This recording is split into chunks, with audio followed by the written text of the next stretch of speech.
Our programs offer many languages. Please visit suprememastertv.com/schedule. Nos programmes offrent plusieurs langues. Veuillez visiter suprememastertv.com/schedule. Nuestros programas ofrecen varios idiomas. Visiten suprememastertv.com/schedule. Nossos programas oferecem vários idiomas. Acesse suprememastertv.com/schedule. हमारे कार्यक्रम पेश किए जाते हैं कई भाषाओं में। कृपया देखें suprememastertv.com/schedule。我们的节目提供多种语言，请看 suprememastertv.com/schedule。Rancangan kami menawarkan banyak bahasa. Sila kunjungi suprememastertv.com/kehadapan-schedule. برامجنا متوفرة بالعديد من اللغات. يرجى زيارة suprememastertv.com/schedule. Наши программы предлагают много языков. Пожалуйста, посмотрите suprememastertv.com/schedule. รายการของเรามีให้หลายภาษาโปรดดู suprememastertv.com/schedule The precepts are very important, not only for nuns and monks, but for you as well, if you want to be liberated while you are taking care of your duties in the world according to your karma. Please continue watching to find out more. Supreme Master Ching Hai's lectures are not a complete meditation instruction. Please do not try alone. For free of charge guidance, please visit godsdirectcontact.org or contact any of our centers near you. Today's episode will be presented in English with subtitles in Arabic, Aulasis, also known as Vietnamese, Bulgarian, Chinese, Czech, English, French, German, Hindi, Hungarian, Indonesian, Japanese, Korean, Malay, Mongolian, Persian, Polish, Portuguese, Punjabi, Romanian, Russian, Spanish, Telugu, and Thai.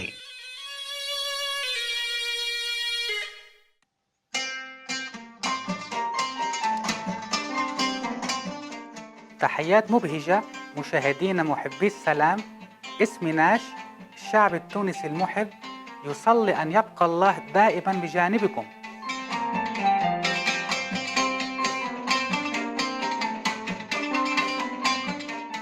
تقع تونس على الساحل البحر المتوسط في شمال غرب أفريقيا، في منتصف الطريق بين المحيط الأطلسي ودلتا النيل، وتعتبر بوابة بين أفريقيا وأوروبا.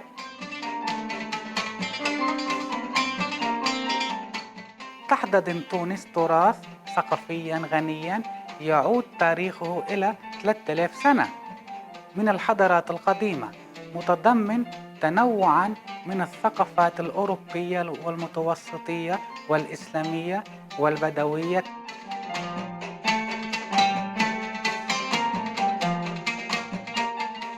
المناخ اللطيف للساحل الشرقي للبحر الأبيض المتوسط قد شكل شواطئ زرقاء ياقوتية وأرض صالحة بامتياز لزراعة الزيتون.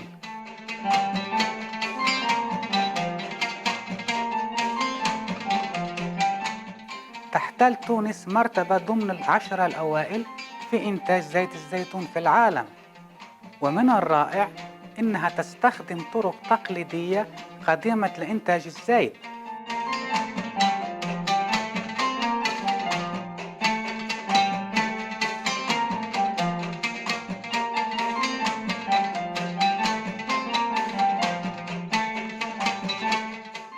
وتتمتع بالصحراء الصحارى الرائعة جنوب البلاد. هناك يفتن الزوار بالمشاهد المذهلة للكثبان الرملية التي تنحتها الرياح، وغروب الشمس الصحراوي الذهبي، والليالي المليئة بالنجوم الخاطفة للأنفاس. ربما أعظم سحر في تونس آت من شعبها التونسيون أنقياء ويملأهم الشغف، يحترمون التقاليد، يستمتعون بالحياة، ولا يعكر صفوهم صخب وضجيج محيطهم.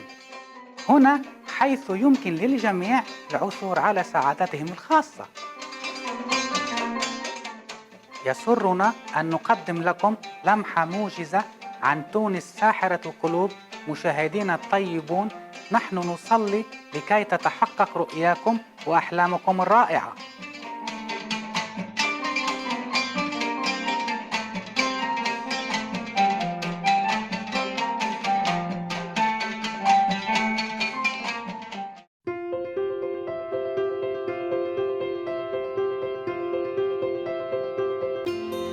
على مدى أكثر من 3 عقود كبيرة المعلمين تشينغ هاي تنير درب عالمنا من خلال تعاليمها الإلهية كمعلم حقيقي. تمنح المعلمة طريقة الكوانيين في التأمل لأولئك التواقين لاكتشاف طبيعة الله داخلهم وتحقيق التحرر الأزلي من دوامة الحياة الموت. خلال حياتهم طريقة الكوانيين مورست من قبل سائر المعلمين مستنيرين أمثال بوذا، كونفوشيوس، والغورو راناك، ويسوع المسيح، لاوتزو، الإله كريشنا، الإله مهافيرا، والنبي محمد صلى الله عليه وسلم، والعديد غيرهم. إنها تؤكد إنه بذكرنا الحثيث لله والتضحية من أجل الآخرين وعدم انتهاك القوانين الكونية سنصل لأعلى مرتبة يمكن أن يبلغها بشر وندرك الهدف من وجودنا على هذه الأرض. كبيرة المعلمين تشينغ هاي هي مثال حي واستثنائي للرحمة، فهي تقوم بانتظام بتقديم المساعدات العينية والمالية فضلا عن المحبة للاجئين والمشردين والمتضررين من الكوارث الطبيعية وسواهم ممن يحتاجون الغوث.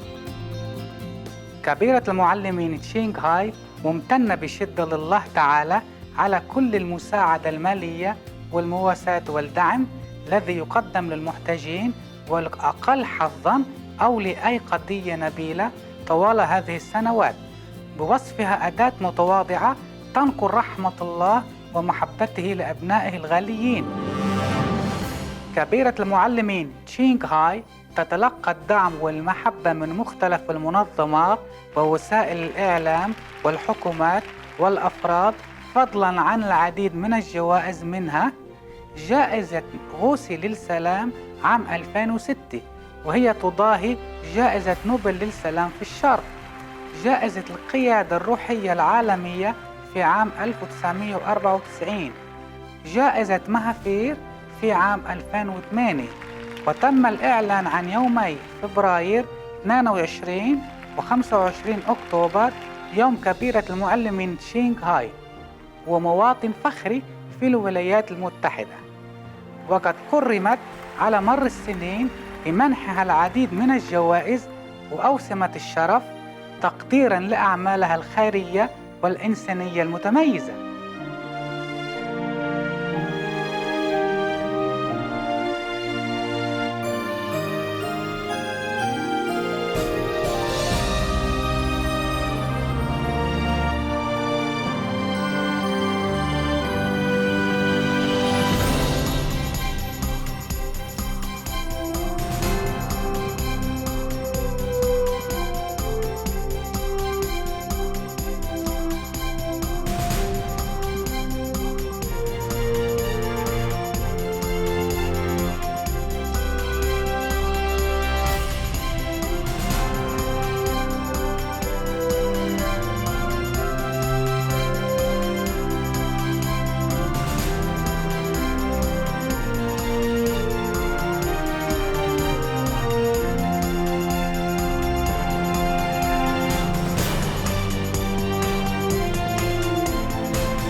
للأسف لعدم قدرتنا على عرض المزيد من الجوائز والتكريم لعدم وجود المساحة ولضيق الوقت. وكصوت حقيقي يدافع عن أصدقائنا الحيوانات الجميلة، كبيرة المعلمين تشينغهاي تشجع على إتباع النظام الغذائي النباتي المفعم بالمحبة والسلام، الذي من شأنه إيقاظ الوعي الإنساني لمدى قدسية الحياة بكافة أشكالها، وصولاً إلى عالم مجيد تعمه النباتية ويسوده التناغم، حيث الحيوانات والبشر يعيشون في وئام. إن مبادراتها لنشر النهج النباتي متنوعة وتشمل توزيع نشرات العيش البديل وسلسلة المطاعم النباتية الدولية لافينغ هات، شركات المنتجات الغذائية النباتية، شركات الثراء النباتية، وتلفزيون كبيرة المعلمين، بالإضافة إلى مكالمة الحكومات وكبريات وسائل الإعلام والمشاركة في مؤتمرات عبر الدائرة التلفزيونية مغلقة بشأن تغير المناخ. علمنا بذلك أم لم نعلم إن لجهودها تأثير هائل على الوعي العالمي فيما يخص الإحسان للحيوانات، وكيف أن نمط الحياة هذا يمكن أن يحقق السلام الدائم بين الدول، إضافة لإنقاذ كوكبنا من آثار تغير المناخ والكوارث. على مر السنين جابت كبيرة المعلمين تشينغهاي العالم من الأمريكيتين إلى أفريقيا ومن أوروبا إلى أوقيانوسيا، وألقت مئات المحاضرات أمام الجمهور وتلاميذها، متناولة باقة متنوع من المواضيع الروحية. يشرفنا اليوم أن نقدم واحدة من هذه المحاضرات العميقة بعنوان سورانجاما سوترا، التعليمات الأربعة الواضحة غير القابلة للتغيير عن النقاء، الخاتمة، وتأسيس مكان الصحوة، الجزء 1 من 8، ضمن سلسلة بين المعلمة والتلاميذ، مقدمة باللغة الإنجليزية في 24 ديسمبر 2018.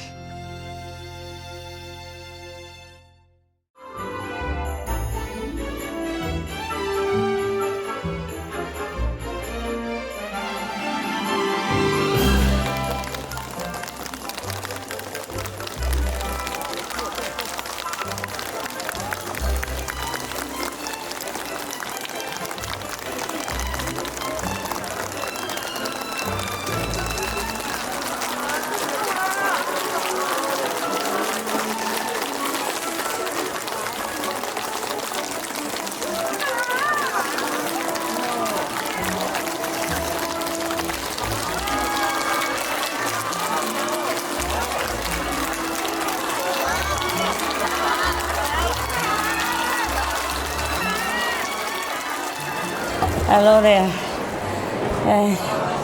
I should have a hat, right? I have one somewhere. I thought tomorrow is Christmas Day, no? Why you wear a hat already tonight? I have no idea. I was going to wear, but I thought we save it for tomorrow. Tomorrow I wear it to make up, okay, huh? Make up for today. How are you? Yeah. 大家好。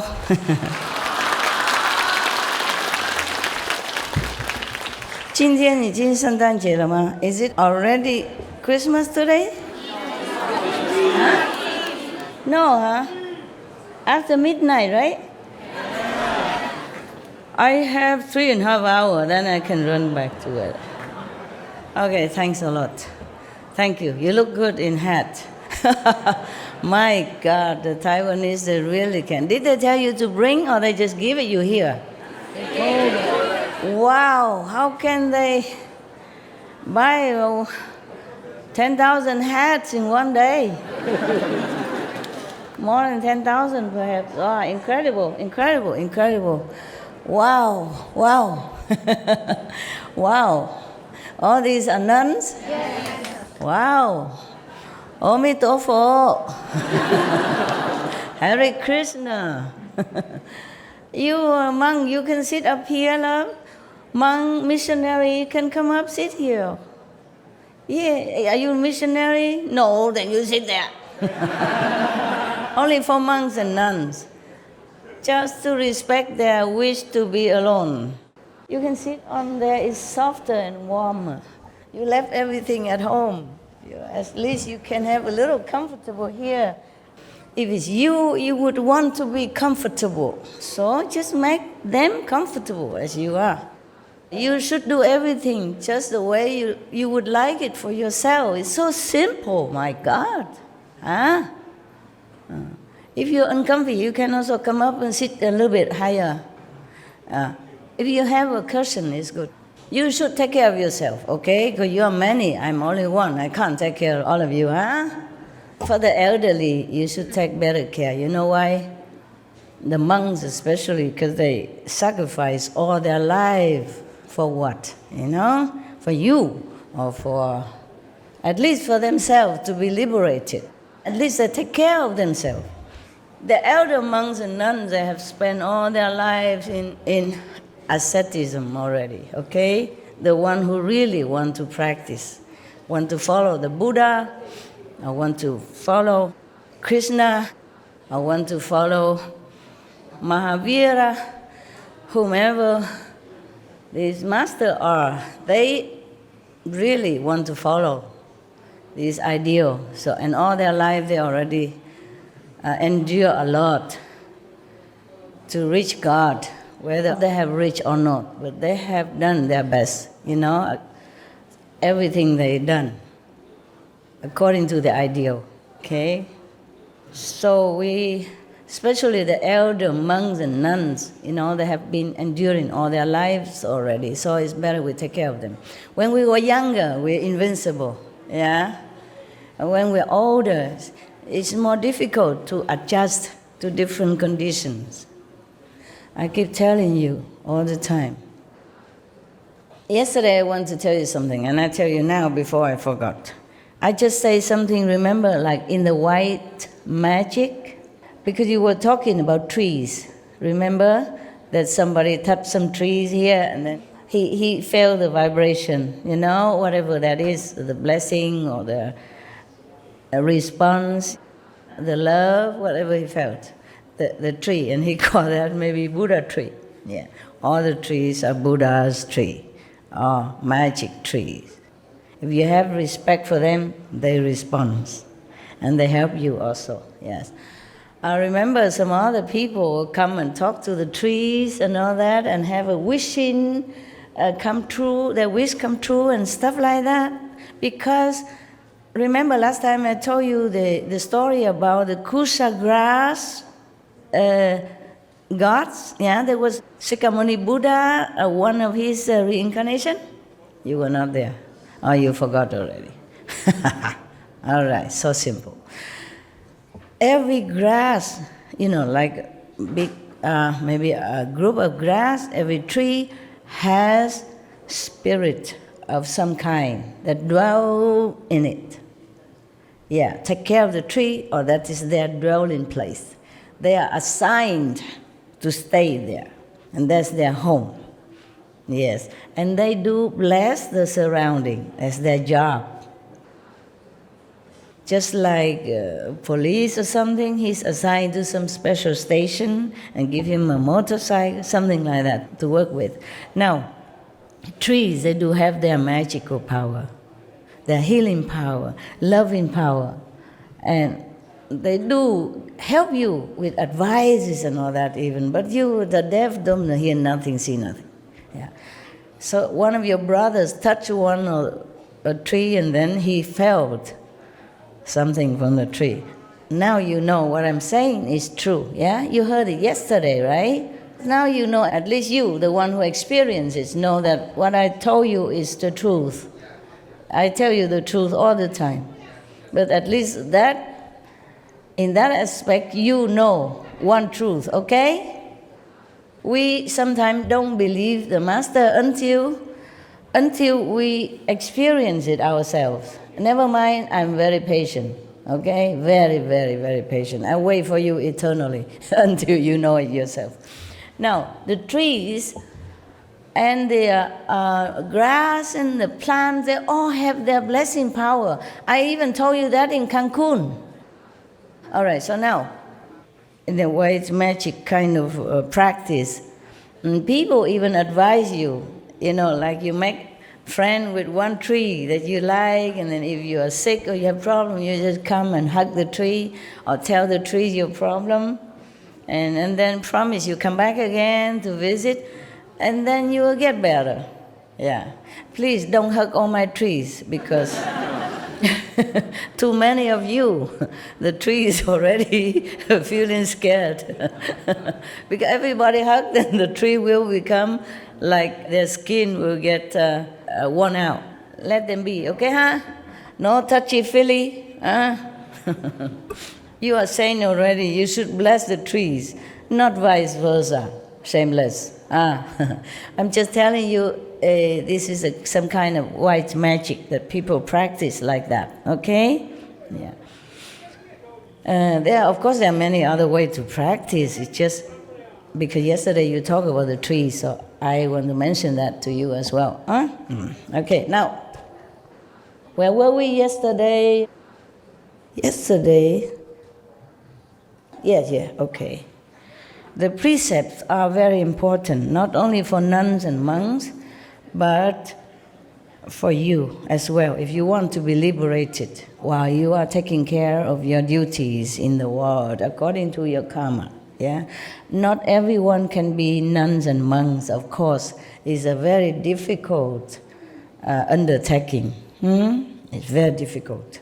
It needs a lot of discipline, a lot of training yourself, a lot of self-introspecting, a lot of sacrifice, yeah, for personal taste, personal freedom, everything, many things.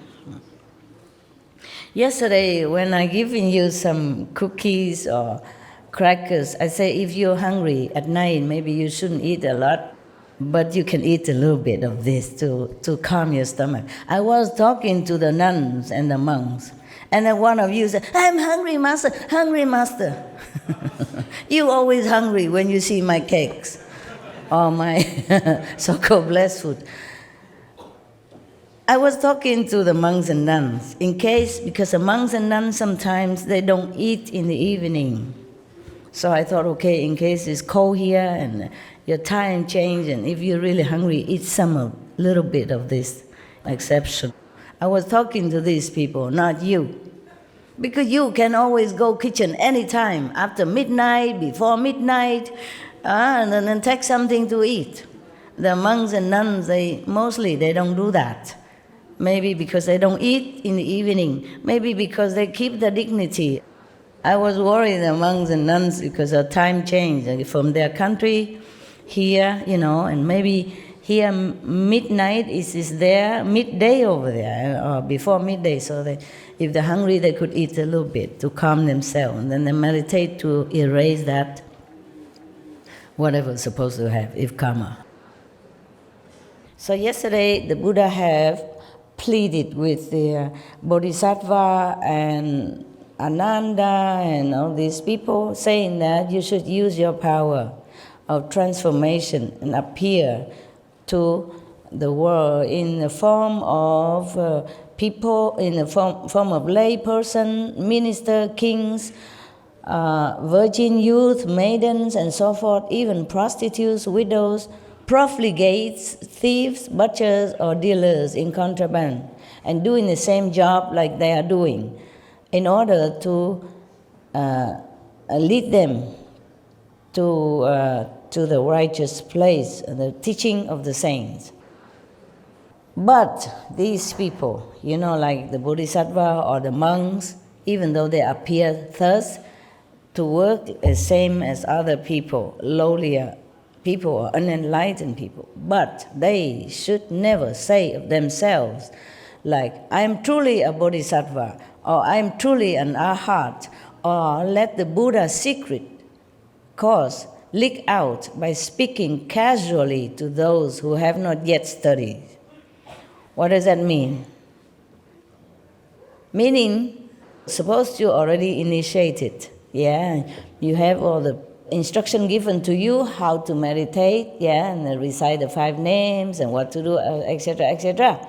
You should never tell that to other people who are not yet acquainted with the teaching and who not even know what the 5 names meditation. Of course, as I told you at the time of initiation, you keep all that to yourself. Same here. Otherwise, if it's not, then why the Buddha say that? Because it is true that the initiation should not be told to the people who are not acquainted to the teaching or who are not aspiring to become one of the meditators or the truth seeker and those. Just like Jesus say, do not give pearl to the swine. The pearl, the precious pearl, is likened to the teaching of God, of the initiation, precious teaching. We should not just go out and just say anything about that when they're not ready. Then the Buddha continued, how can people who made such claims other than at the end of their lives, and then only to those who inherit the teaching, be doing anything but deluding and confusing living beings and indulging in a gross false claim? So Buddha warned us that we should never do that. Maybe at the end of their lives, and then only to those who are already in the path, who inherited the teaching. That's what the Buddha meant. Those who already know the path, already know the initiation process. And then maybe at the end of your life, if you are really a Bodhisattva or a saint manifested, then you say, I am so and so. Now, there was one guru in India, the Sikh guru. I don't remember the 3rd or the 5th, one of the 10th, one of the 10 Sikh gurus. He was very old already, 70-something. But he has been, he know nothing about practice of meditation until one day he met one of his acquaintance or family members was reciting something, some of the teaching. And then he overheard it and he asked her, what is that that you are reciting? So his acquaintance tell him, oh, this is a teaching of Guru so-and-so, one of the Sikh guru before. And then he said, what is a guru? She said, you don't know guru? You have no guru? Then don't come near me. In India, I don't know now, but before, if you have no guru at all, you don't have master teach you anything, then you are just a nobody. They don't let you in the kitchen because it might be contaminated their food. Even the shadow, your shadow, if you have no guru, no master who teach you, real master teach you anything, they don't let even your shadow fall into their food or in their house or their kitchen like that.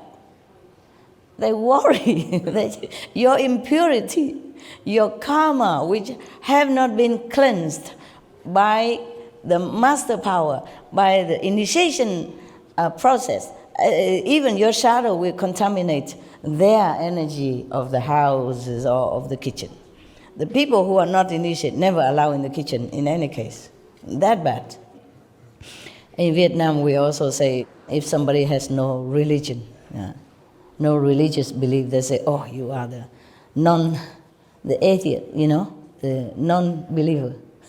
That means very bad. Kind of a degrading, remark. No respecting remark. Yes, because only the people who believe in karma, who believe in bad and good, that is trustworthy, according to the Vietnamese, tradition. Because if somebody believes nothing, don't worry about the bad consequences of his karma, of his actions. That means he could do anything, because he has no principle to hold his action to be in a straight way or moral standard. Then he could harm you without even caring about the consequences. That's why people say, if you're no religious or no believer, mean you're bad, untrustworthy. very scary people. That's what they meant. You understand? Yes. Because if you fear God, you fear karma, consequences, then of course you will always try to do good things. Because you worry about the consequences of bad karma. But if you don't know nothing, you don't believe nothing, no master teach you, no religious principle, then you do anything. You see, and then you don't worry. So how can you trust such a person? It's just like somebody in the society who don't care about the law, who not worry about the police, or who don't care whatever happened, whatever he does. So he can just go to steal or maybe harming people without caring. It's not trustworthy. That's what it is. So the Buddha say that whoever claim himself to be a bodhisattva,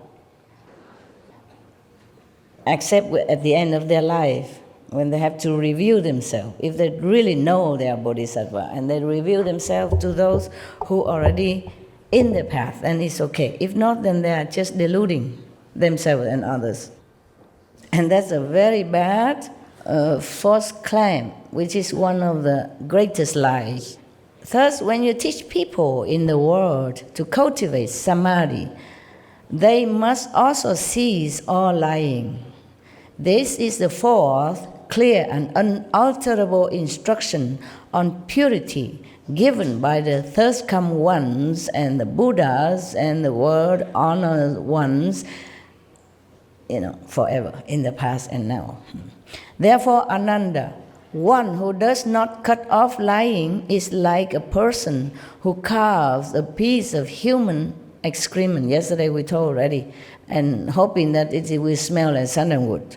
And already yesterday the Buddha said, if you lie, especially you lie about your spiritual attainment, then it's like a poor person who claimed to be the emperor, and then his head will be chopped off. Very dangerous. So you like cutting off your enlightenment possibility now and in the future if you tell lie. This is a problem. Some people, it's just habit to tell lie. They don't even realize they're telling lie. Or they just make some excuses, and then to tell it as if it's true. And they think their excuse is valid anyway.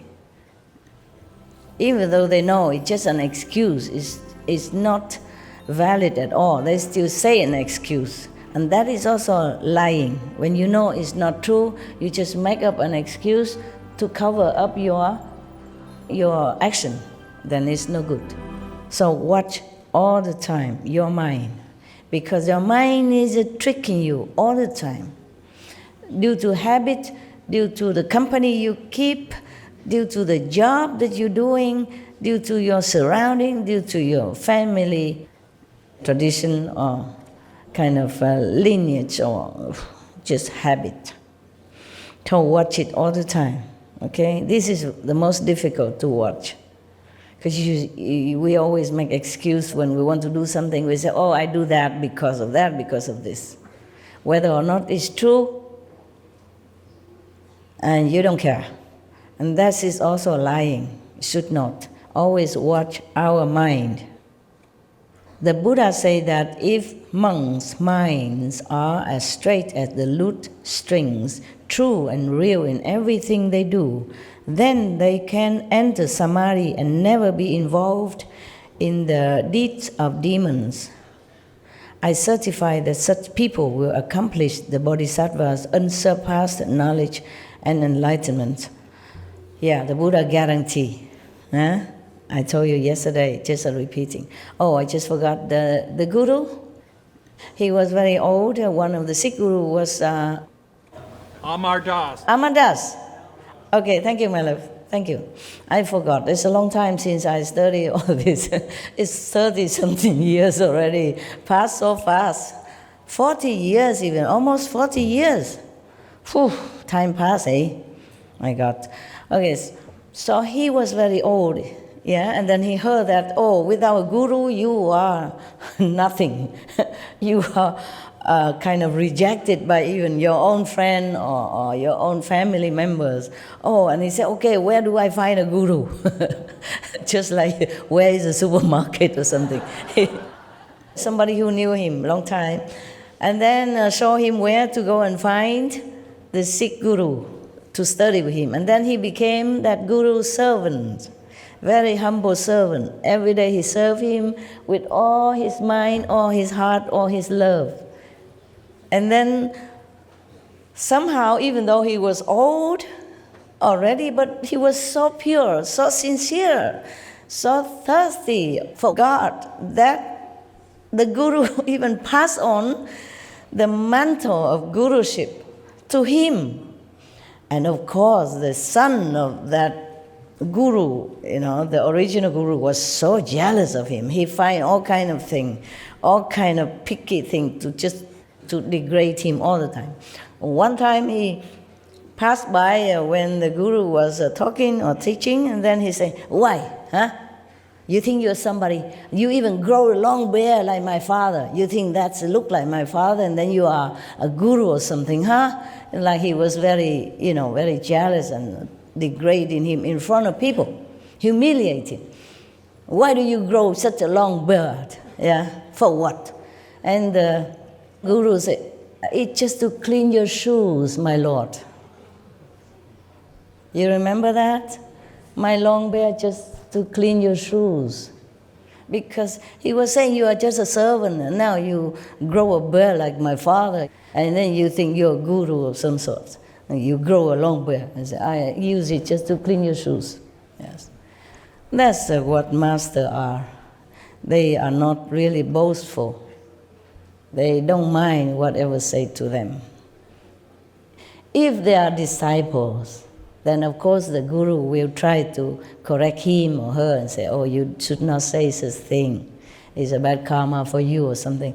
But this person is too arrogant and so too ignorant, and he was already out of tune with the father's, which was a guru teaching, so he could not argue with him much. So he has to say, "I grow it bare long so I can clean your shoes with it." One time I was in India, and one of the master, I don't know what did I do, I don't remember. And he hit me on the head with his hand like this. I said, "You're too hard." So I said to him, "Please use your shoes, master. Don't hurt your hand." I really meant it. I was nobody anyway. And it's just a natural thing to react that way. Because normally, master, if they touch you or hit you, maybe they become contaminated by your karma.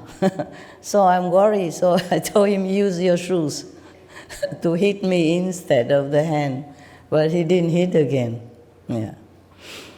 Okay. So now the Buddha here also tells us that even if you are a Bodhisattva and you use your transformation power to do some worldly job in order to teach other beings, still you don't review yourself. Then the Buddha continued saying that if one does not practice any of these tokens of renunciations of the body on the causal level, then even if one realizes the unconditioned, one will still have to come back as a person to repay one's past debts, exactly as I had to undergo the retribution of having to eat the grain meant for horses. But I told you yesterday already, it's just the karma of the world and the disciple that made it happen that way, because the Buddha would never be in any defilement in order to have to undergo any retribution at all. The Buddha has been Buddha for countless of aeons, and he is never defied in any way. He has never any karma. It's just all appearance in this delusional world like that. Because the real Buddha has become just like an ordinary being. He has to go and beg for food, he has to wear the robe, he has to do things, and it's just like any human beings. So it's just so ordinary that people cannot always believe that he's a Buddha or a saint. Even people try to kill him or assassinate him or harm him in many different ways, or even defiling him, accusing him wrong thing. Like one of the women came and accused that the Buddha make her pregnant. And then the Hufa beat her stomach up, and then the pillow comes out. But the Buddha would never say anything. It's just the Dharma God did that, and then the pillow comes out. Instead of any baby inside, just pillows. Yeah, the Buddha has never harmed anyone, even in that lifetime. He just went out, begged for food, come back, meditate, and teach his own disciples, mind his own business. And still somebody want to, humiliate him like that. Imagine, huh? He done nothing wrong. Yeah, but he says something like, you don't wear leather, you don't wear silk, you don't drink milk, you don't eat butter. Oh, of course, it probably harms some business. Yeah, and some of these business people probably get angry with him and want to show him up, like that. So it is very difficult to be in a position of spiritual teacher. There's always some trouble waiting for you somewhere. There's always somebody who don't like you, even your own disciples. So yesterday we read all that already, so I skip it. Oh yeah, about the prostitute and everything, and butchers and everything already. Okay, Ananda, you ask about collecting one's thoughts. I have now begun to explain the wonderful method of cultivation for entrance into Samadhi. Those who seek the Bodhisattva way must first be as pure as glistening frost in keeping these 4 rules of deportment. If one is able to never give rise to anything superfluous, then the 3 evils of the mind and the 4 of the mouth will have no cause to come forth. So just keep your mind, keep control of your mind. Every time something bad arises, just cut it off. Think of something opposite, something more noble, something clean, moral. Because the mind is just something, it's like a habit computer, and it just keep coming out whatever it has received, by the habit or by the surrounding, by the society, by the company you keep. So just keep him in straight line, walk the line.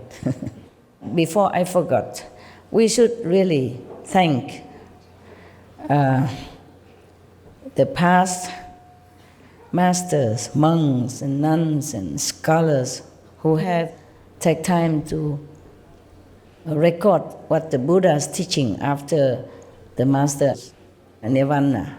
And also for the past and present person, lay or monks or nuns who have really dedicated themselves, sacrificed their time and precious health or under any difficult situation to translate this so that I can read it to you. And we have to thank them. And may they be blessed forever by all the Buddhas, past, present, and future. May their merit be immense. May they be liberated forever. Thank you.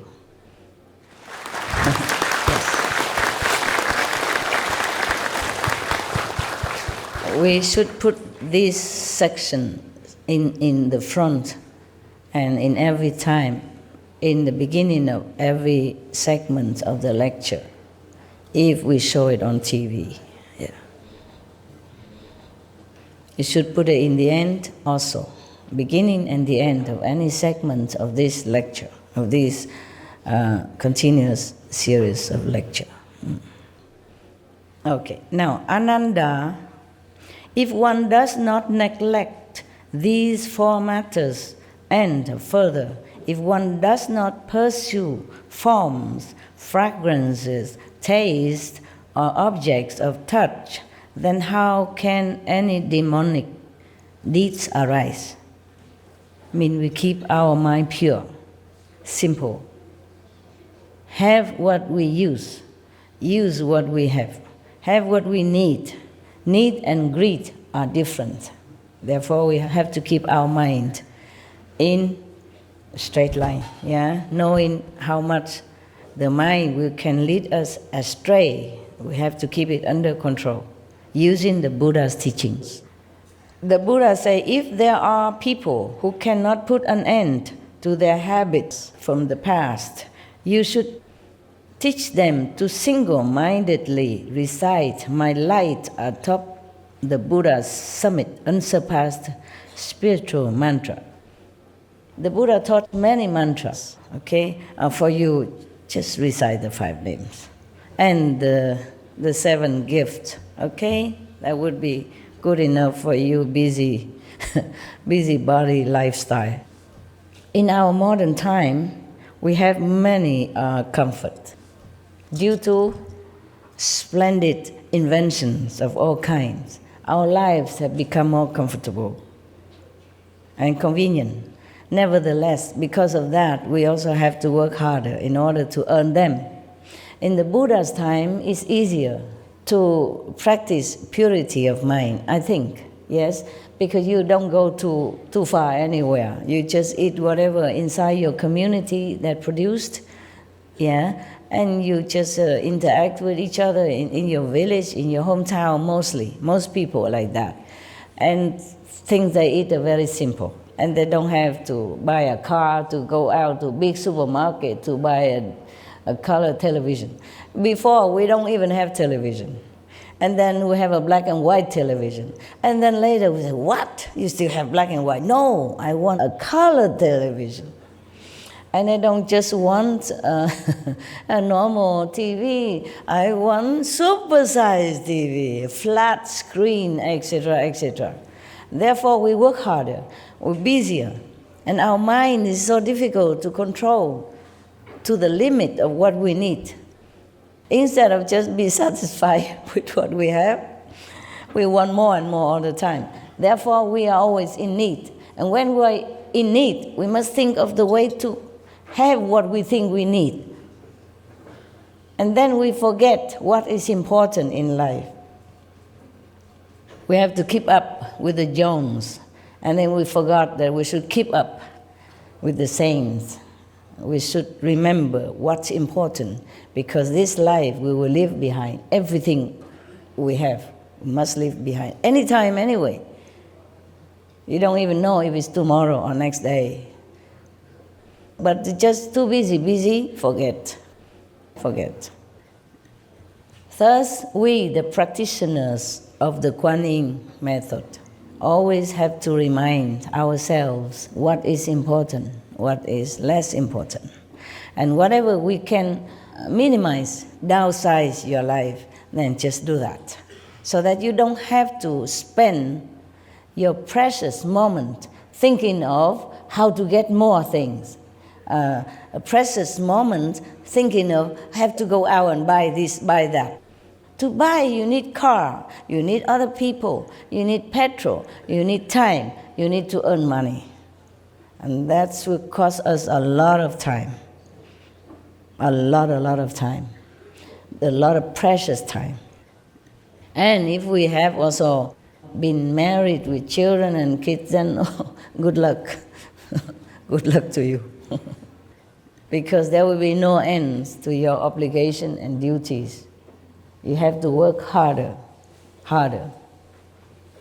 Being a monks and nuns is a tough job, but I don't know if it's tougher to be lay people with families and children and the in-laws and the Bodhisattvas in-law and the death anniversary, birth anniversary, marriage anniversary. Whoa, if you forget.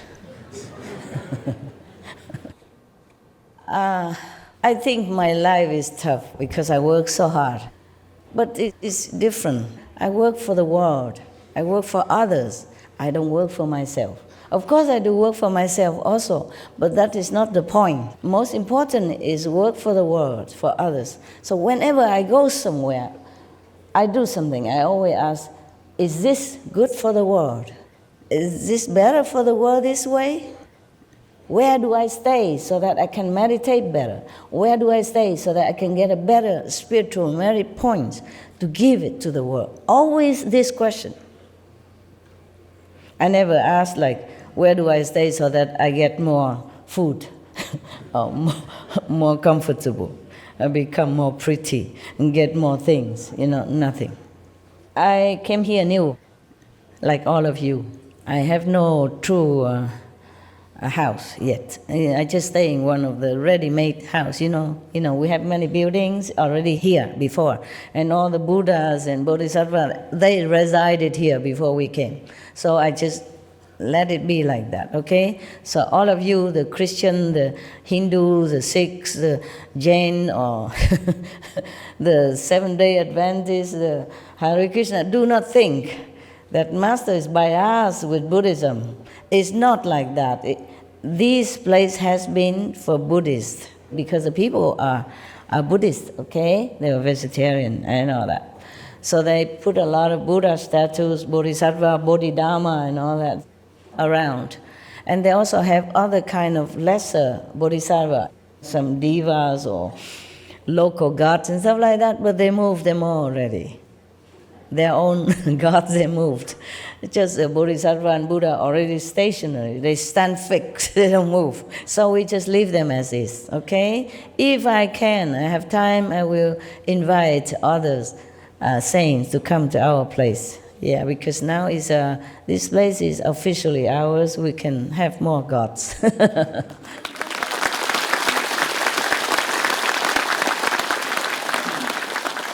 So each of your gurus, your master, your original God, will have a chance to come and stay with us. Okay? Yes.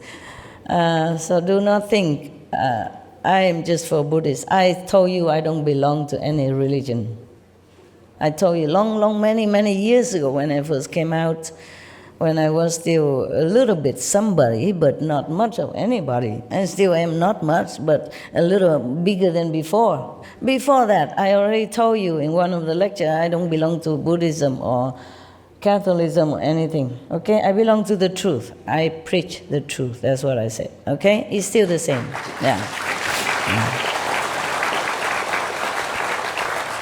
Nevertheless, of course, I respected all the masters in all religions because they did the same. They preached the same. That doesn't mean that I am just a no-religious person. It's not like that. I just don't want to make another ism. That's why the disciple and even government advised me to make a religion. And then I will have more advantage, more freedom, easier. But I don't want to make another one. We have so many religions already. Why make another religion? Have more competition, more complication. And then later when I die, I make so many churches, many temples again, Qinghai Church here, Qinghai Temple there. And then to take up space and people have to clean the church and temple every day. The Buddha continue. It is the invisible appearance atop the summit of the third come one. It is the spiritual mantra proclaimed by the Buddha of the unconditioned mind, who comes forth from the summit in a blaze of light and sits upon a jewel lotus flower. And now he's talking about Ananda's private life, a private connection with Manjusri, with that prostitute who almost corrupted him, and etc., etc. So I cut that off. Oh, you want to listen as well? I just talk about the precept here, okay? All right. Never mind. I just read it to you. What is more, your past lives with Mataji's daughter created accumulated kalpas of causes and conditions. Your habits of fondness and emotional love go back not just one life, nor even just one kalpa. Yet, as soon as I proclaimed it, she was free forever from the affection in her heart and accomplished a hardship. There was a prostitute who was very, very infatuated with Ananda, because he looked very handsome, supposed to. And she always tried to seduce him. And one time, Ananda has to go through her area, her house in order to go for alms. And he has to go to her house to beg for alms. Because the Buddha don't let any monk go to the same place all the time in order to avoid attachment, and discrimination between the rich and the poor.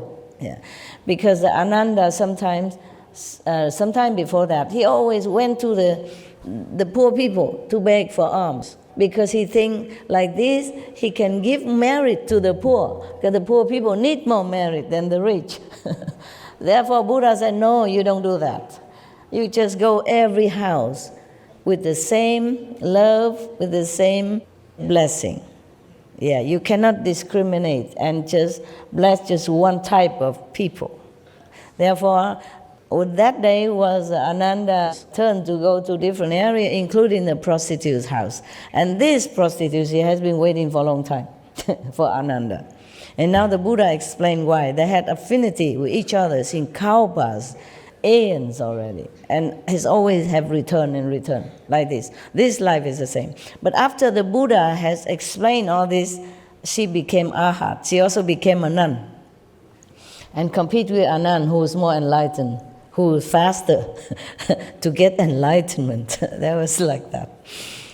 It doesn't say here, but just I know that from other sutra. Okay, There's something maybe that some of you don't know. Why are you clapping? Because of the calendar talk? Because of my teaching. Oh, I just copied from the Buddha. Because of your teachings, Master. All your information benefits us spiritually and physically in the world. Thank you so much. Thank you. I just have to explain a little bit more so that you know the background of this situation, why the Buddha. Originally, I want to skip it, remember? This is his private thing and all that, but I thought, never mind, I just read it. I thought I would read it, quick, but then I remember this story, and then I begin talking. Habit dies hard. I just have to tell you what is what. Okay then. Now, so she has accomplished a hardship, this so-called prostitute. That prostitute, the Buddha continued, that prostitute who had no intention of cultivating before she met Ananda, she always wanted to wait for Ananda to trap him. She was imperceptibly aided by that spiritual power and was swiftly certified to the position beyond learning. She's gone so fast into the spiritual elevation, beyond learning. Means she already too enlightened. These people no need to learn anymore. Yes. Then what about you, sound hearers in the assembly, who seek the most supreme vehicle and are resolved to accomplish Buddhahood? He asked, question mark. For you, it should be as easy as tossing dust into a favorable wind. What then is the problem? The Buddha man looked at the prostitute. She had no intention to practice any spiritual thing, any teaching, nothing. She was a prostitute even. It's the kind of opposite of spiritual way of life. For example, like that, the people look down upon prostitutes, they think they are nothing, they have no moral, no understanding, no concept of a decent life.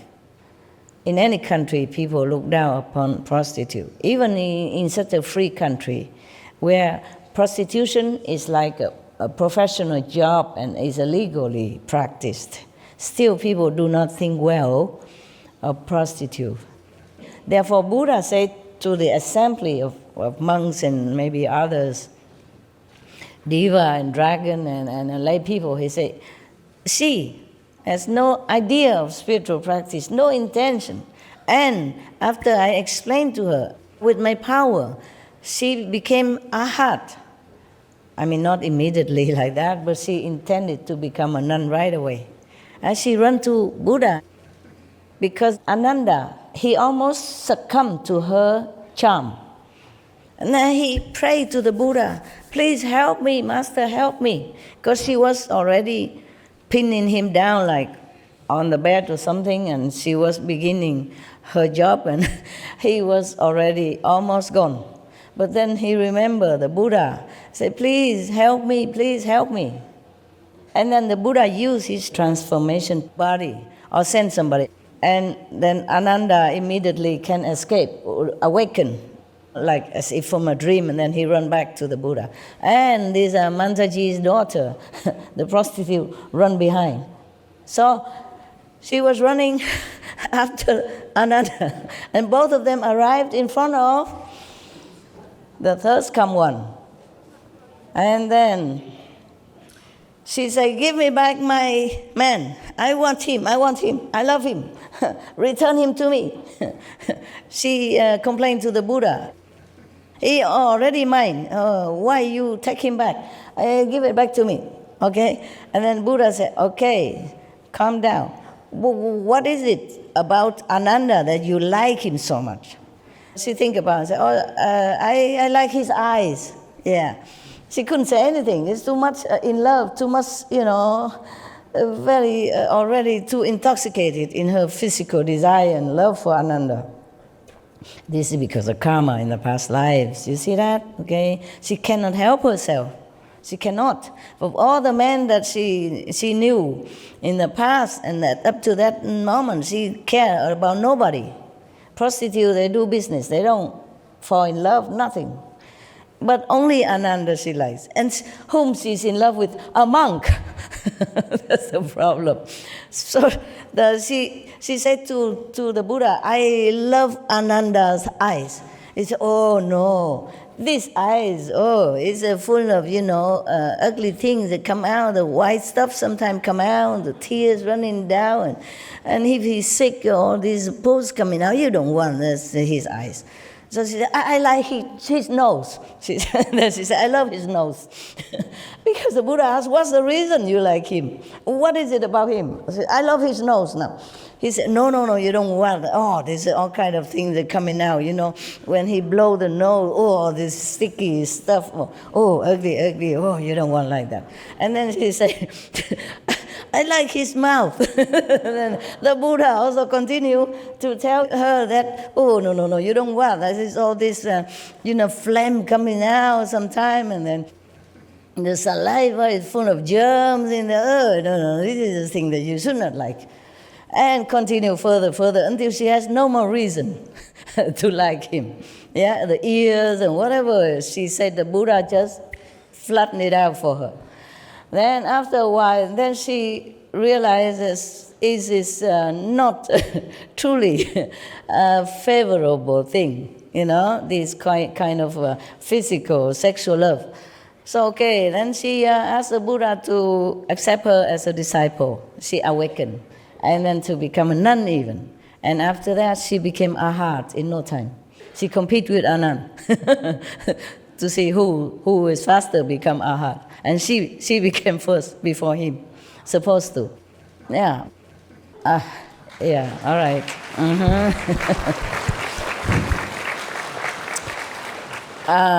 It's not because Ananda was slower or less spiritual. It's just his destiny to serve the Buddha first, okay? And to try to remember everything the Buddha said in the assembly, or whatever happened in the assembly, on all the spiritual stories that happen within the Buddha's assemblies and disciples. Just like nowadays you have miracle events, miracle stories and all that. Before there was no record player, so somebody has to write it down or memorize it all. Ananda that was his job. You see, if he became Buddha too quickly, maybe he could not do this, because he will lose his intellectual power, memory, so that he can become more pure, become Buddha. So he has to continue to be so-called a little ignorant until after Buddha passed away. Yeah, after Buddha passed away, he became enlightened immediately and become arhat, and become one of the successors. I was telling you that whatever good for the world, good for other people, then I would do it no matter what. So I'm just new like you here, and I forgot that. I totally halfway forgot. Now I continue that. Buddha, please wait, I come back to you. They have prepared for me a room, on the second floor. More comfortable, of course, with aircon. It was a VIP kind of room. And they put some of the thing I need already there, yeah? But when I first came here, immediately I say, I don't stay in any of these rooms. I stay up on the roof. Just put me a tent up there, and I'll be fine. I like it, okay? I like a tent in the open air. And put me a kitchenette there with something in case I need to have sometimes I don't like solid food, I just want to cook a little soup, rice soup or something. So that's what I did. But then they continue working until before we begin our retreat. So I had to put up with the second floor of the room, okay? And then it becomes so comfortable. After you live there for a few days, you have aircon, hot, cold, whenever you want, and ensuite bathroom, toilet, and everything already put there for you, special shampoo, and special conditioner, and good smelling soap. Oh, it's already nice, and bubble bath. Then I continue to stay. I didn't want to leave.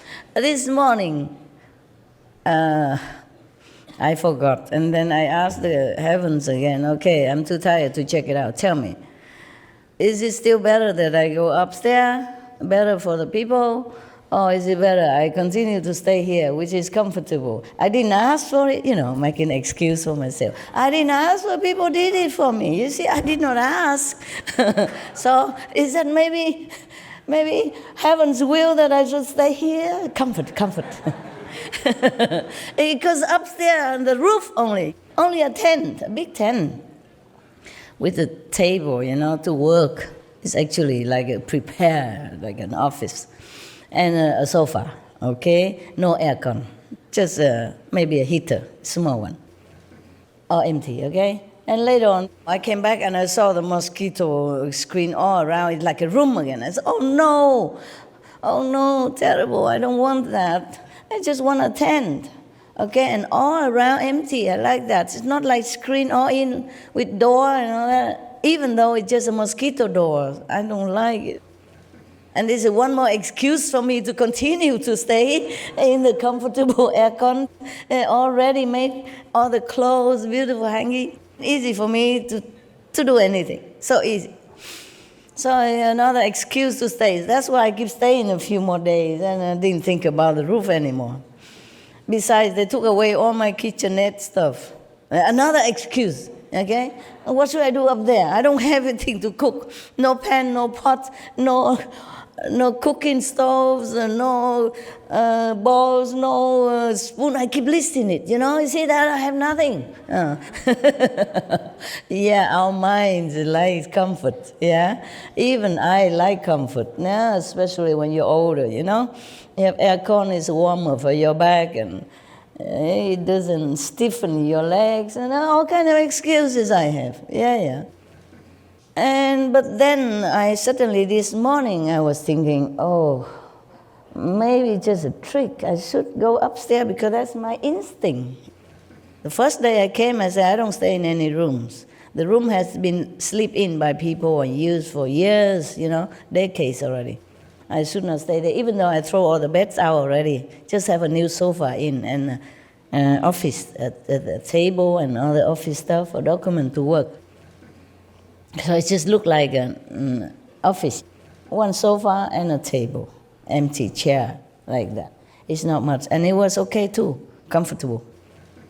Because they normally use it just for bedrooms. You come in, you just see the big bed.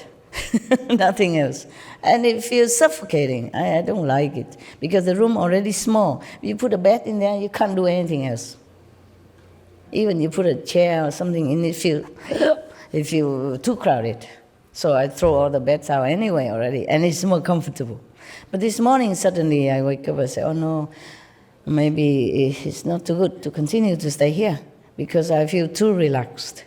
It's a relaxing room. It's a rest area, and my mind will not be set on working. It's the atmosphere in the bedroom is always make you feel relaxed and want to sleep. rest, especially when I didn't ask for it, maybe heaven's will, This morning I asked, I said, okay, I'm too lazy to move again, all my things upstairs again. But okay, what is better for my work, okay, for the world? And they say, move, leave this room. I said, what, really? Repeat again. So they say, leave the room. It's better, okay? Better for you, my work, yeah? So immediately I left. Immediately, at that minute. Yeah, I don't want to further arguing with my mind. I know it is the right thing. It's my first impression anyway, and I wanted to do that. My tent is still up there, okay?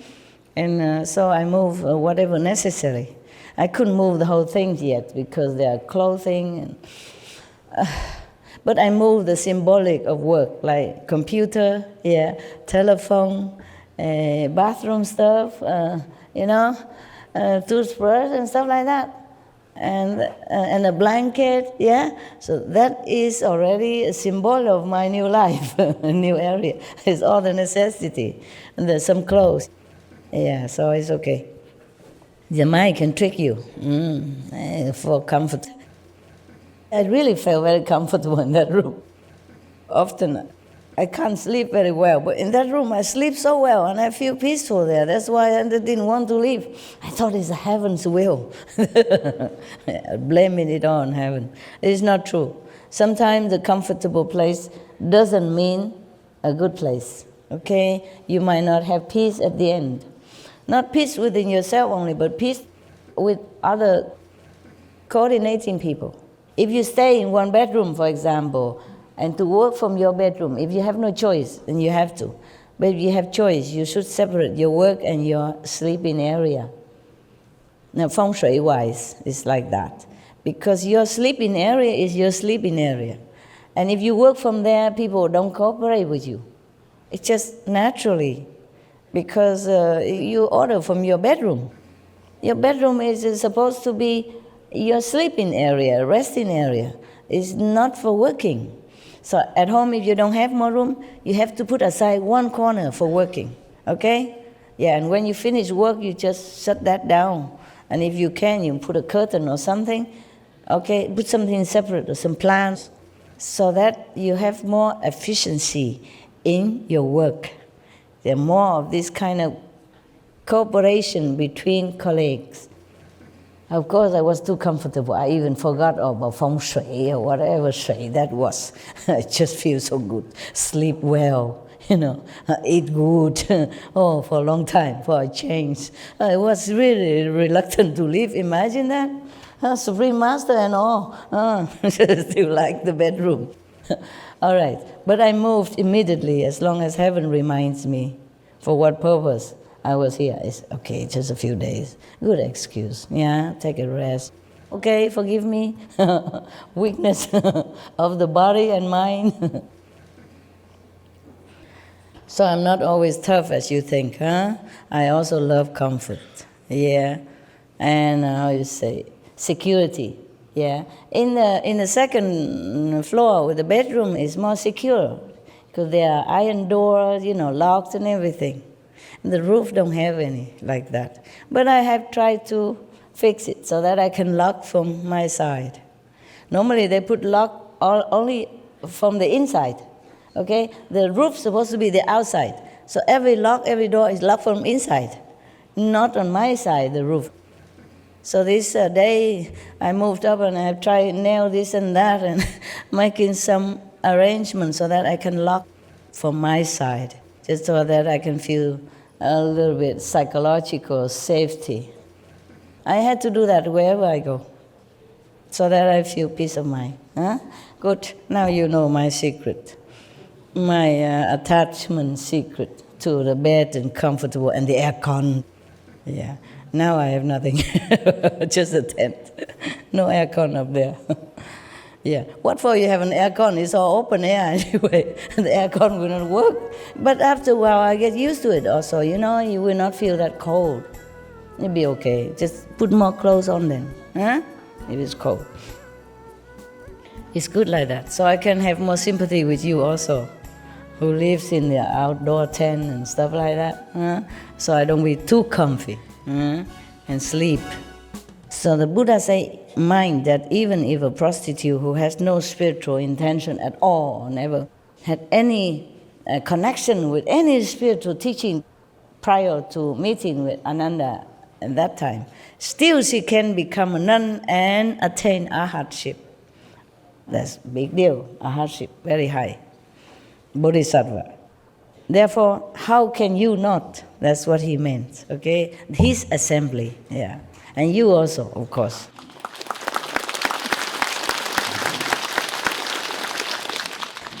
The Buddha continue. Whew, my God. Has nothing to do with the precept, and I keep talking, huh? And you don't stop me even. Huh? You're supposed to stop me when I blah on. Enjoy my attachment to my bedroom. enjoy my weakness, yeah? I confess to you and you enjoy? All right. I hope I don't have any more of this story to tell you to enjoy. That was my weakness. I also love good food. Yeah, I love Indian chapati, roti, and this fresh chutney, they made it with all kind of spice and flavor. When it's fresh, it's like heaven. The chutney you bought from the shop is nothing compared to that. When they make it, chop there's a carrot into finger size, and other kind of vegetable, even, cauliflowers. And then they put, I don't know what kind of spice they put it. Oh, God, tastes so good. Even I forgot my dignity, I come and beg for some. And they give me just a little bit, because I prepare it for everybody. Normally, they wouldn't give it to you before everybody, but I don't know, they feel I was too skinny, too small, so they feel pity for me, and the woman gave me some. I never forget that taste, because I was hungry, and also it tastes so good. And fresh, freshly prepared. It's not too sweet, not too sour, not too salty. It's just perfect. The Indian woman, they can make it. Oh, man. And here, even you make it here, it's not the same.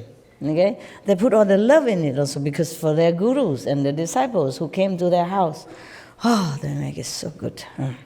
All right.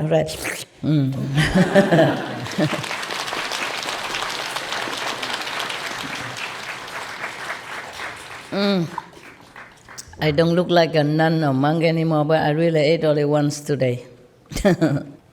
When you eat only once a day, you're not as hungry as when you eat more times. It's funny.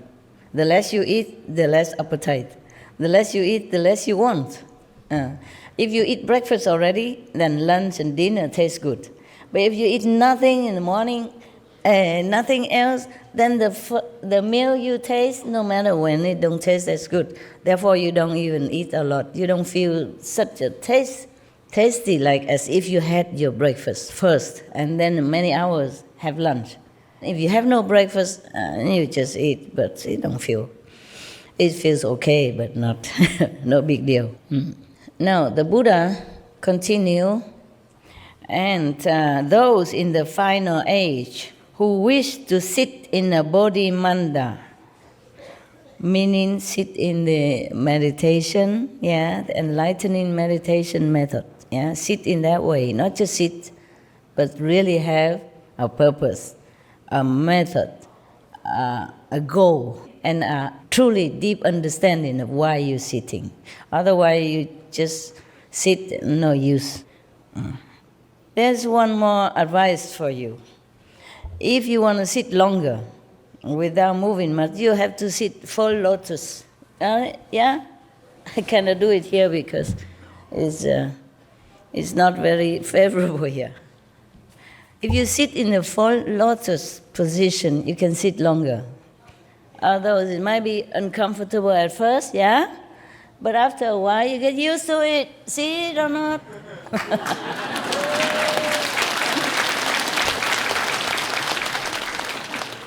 Okay. I will take a photo or something in lotus position, and then you can have a look. You know, right? That both legs are crossed together. Yeah, it's a little hard at first, but you get used to it. Not because of sitting in lotus position you will become Buddha, not like that, but you're more stable. Huh? And even if you meditate this way, you will not fall. Your legs are locked, yeah, so you don't fall too easily, yeah, and you can't sleep too easily. Even if you sleep in the lotus position, you wake up earlier, quicker. All right, so that's just by the way. So the Buddha say if those in the final age, meaning. What means final age? Mean the age that the Buddha is no longer there, yeah? After a master passed away 300 years or 500 years maximum, that is the final age of any teaching. If you don't see another master appear in that area, in that era, this is final. Okay. But luckily we always have. It's just that it might not happen in that lineage. So you might think, oh, Buddha's gone forever. The teaching and the lineage of the spiritual power of any master is like a river. Sometimes it's hidden under the earth somewhere and you thought this is the end of the river. No. It will seep out somewhere and then appear again. So it's just like that. Any of the religious people should look where the river reappears. And do not be attached to a location of the original river. Because in all age, all religious branch, there will always be a master somewhere. And not be in the same lineage, not be in the same religious order, but there will be a master for the world. For our world, yes. And even in hell, there is a master called Kristigaba Bodhisattva. He will stay there forever. Because he vowed, before he became enlightened, he vowed that he will save all the people in hell. He vowed that he will stay there forever until the hell are empty. All hells are empty. He said, if all hells not empty, he will not take on the Buddha's position or fruit. He won't become Buddha if our hells are not empty. So he continued to stay in hell to teach the hell beings, whoever he can teach, whomever still has enough, a little bit of spiritual inclination, he will teach them. And then slowly he bring others also to the understanding of the truth, and then continue further teaching, and then release their karma, or because of that, their karma will be lessened or cleansed, and then they can reincarnate as a human being or a diva or asura, and then continue further. Yeah. That is Kristigaba Bodhisattva. Oh, there are endless sutras in Buddhism I like very much. Maybe one day I will read you this Kristigaba Sutra. Yes, it's very interesting. He talked about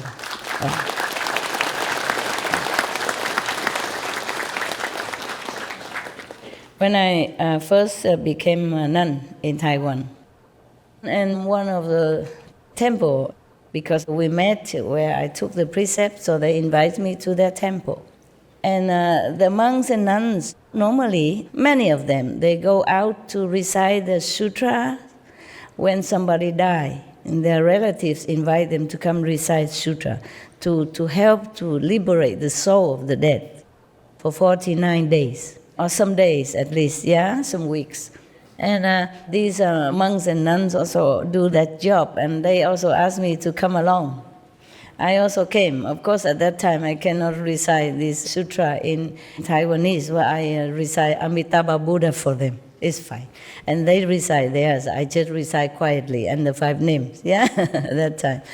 And later I saw they cook with chickens and ducks and porks and stuff like that. So after their session, I called the monks and nuns in the temple. I called them and said, this is no.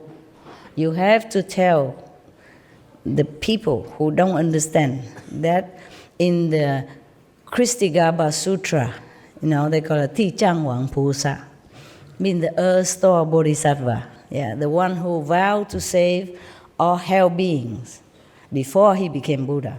That means forever, endless in this world. There will be always someone in hell. If nobody can save them all, then it's like that. I said, this is no. If you go to recite sutra to somebody who died, you have to tell them, no meat, yeah? Only vegetable.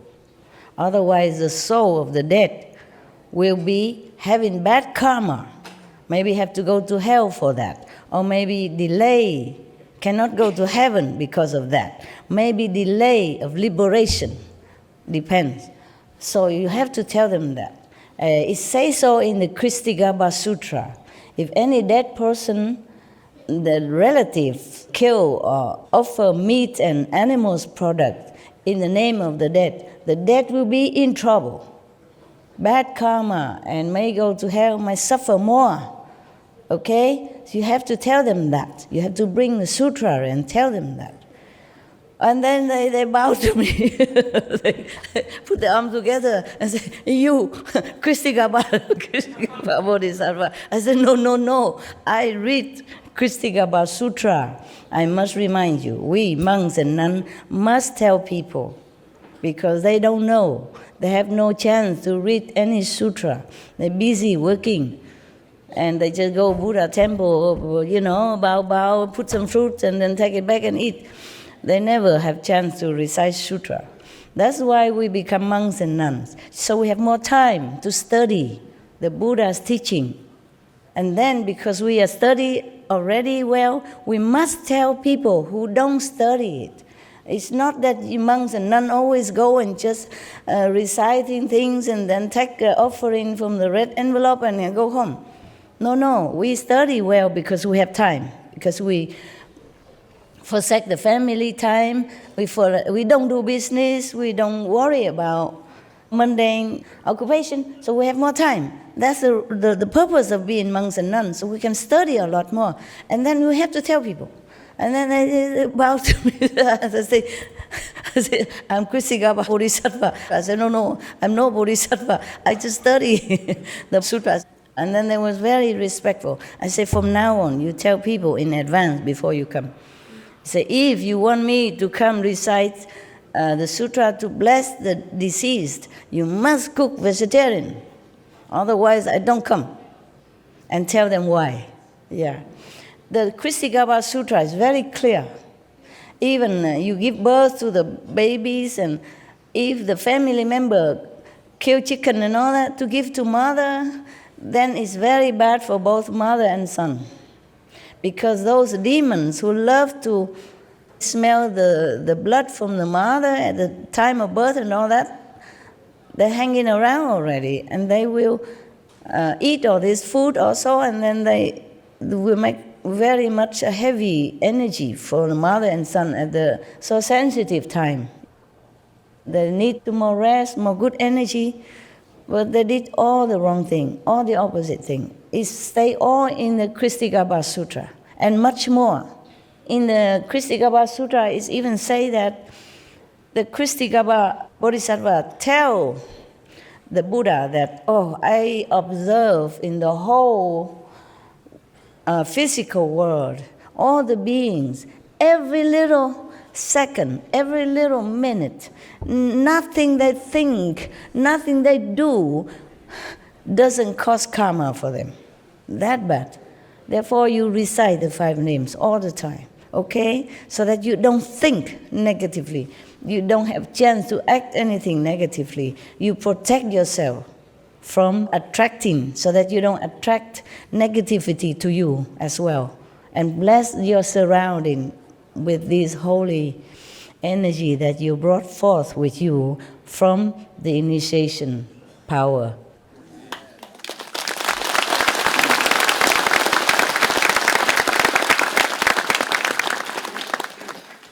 So the Buddha say, those in the final age who wish to sit in a bodhimanda, enlightenment meditation, enlightening meditation, must first hold the pure precepts of a bhikshu, of a monk, okay? To do so, they must find as their teacher a foremost Shramana who is pure in the precepts. You mean some of the monk-like, yeah? If they do not encounter a member of the Sangha who is truly pure, at least somebody like a lay person but take precepts, okay? Because Buddha has different precepts for different kind of disciples. 250 precepts, okay? But of course some of them are light precepts, so you can can modify it a bit. Like for example, in the Buddha's time, the nuns and monks take shower only every 2 weeks. That the Buddha said you can modify it. He told Ananda like that, okay? Many other are more strict, yeah. Some I cannot tell you because you are not a monks and nuns, okay? I just that is a simple, I can tell, but many more I cannot. Or like if you eat in the assembly, you take from public kitchen food or offering, you don't cover the vegetable with rice, or you don't cover the rice with food. Meaning you just do proportionately what you need. Because sometimes if you like more vegetable, okay, then you try to cover the rice so that people don't see how much vegetable you take. Or you don't try to cover the vegetable on top of the rice so the people don't know how much rice you take, because you love that kind of rice. Rice is not always white rice. India, they have delicious rice, that's why. You understand? Yeah. This kind of precept, the Buddha says some light precept you can modify, like that kind, okay? Further, I cannot tell you. I'm not allowed to. You're not allowed to hear the bhikshu, monks, nun precept if you are not monks and nun. Because if you know it, you have to keep. Also very difficult.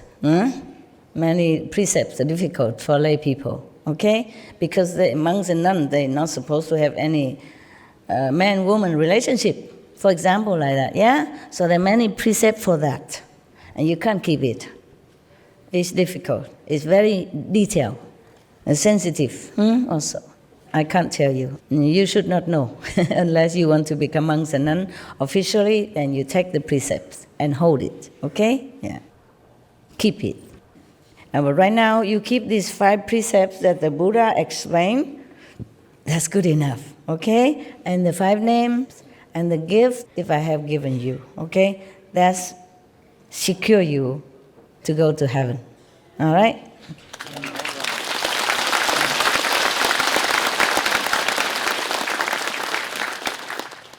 So the Buddha emphasized again, and again. So the Buddha say, in the final age, mean when the Buddha already nirvana, if anybody want to follow this kind of meditation, yeah, that he passed down to his successor, then they have to find the teacher, a former Shramana, is somebody lesser than monks, but keep the pure precepts. Like the monks and nuns, they have 250. And the one who take Bodhisattva precept, maybe 10 precepts, yeah? But have to keep it very purely, 100% pure. And the other normal 5 precepts. Therefore, the Buddha said you have to find somebody, foremost one, to keep the pure precept, like the 10 precepts, okay?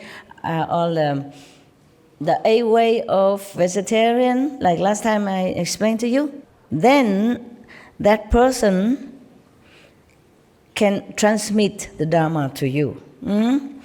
Just like now, some of the residents can transmit the initiation to you, while I am still alive, but don't have to be present at the initiation place. And then the Buddha say, if they do not encounter a member of the Sangha who is truly pure, then it is absolutely certain that their deportment in precepts and rules cannot be accomplished. So that. If you want to practice, for example, the Kuan method that the Buddha transmitted, you have to find a pure monk or the pure Bodhisattva layperson to transmit it to you. Otherwise, it's not valid. It doesn't help you, okay? It doesn't work. All right. Now, after accomplishing the precepts, they should put on fresh, clean clothes, light incense in a place where they are alone, and recite the spiritual mantra spoken by the Buddha of the mind 108 times. The one that the Buddha tell you. Actually, in many sutra, there are many mantra reciting by the Buddha, okay? Hey, guy, you cannot see me very well, huh? Some of you, huh? Yeah, poor thing. What to do? If I stand up, then the people behind don't see me. If I sit, then the people in front don't see me.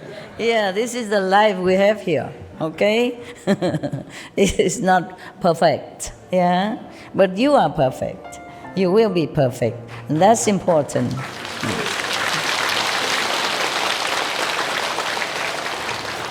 The world can be perfect or not perfect, but we should be perfect. That's important, okay? Right.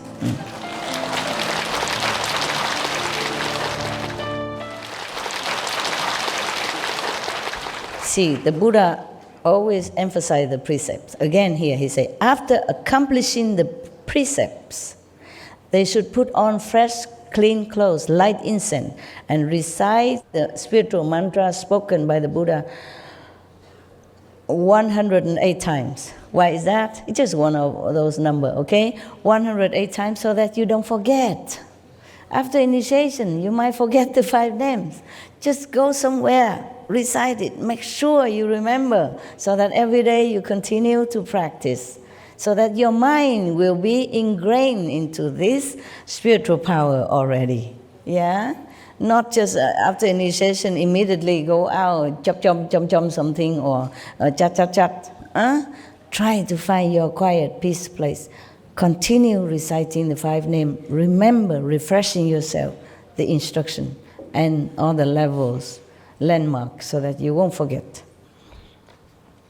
After that, they should secure the boundaries and establish the Bodhi Manda.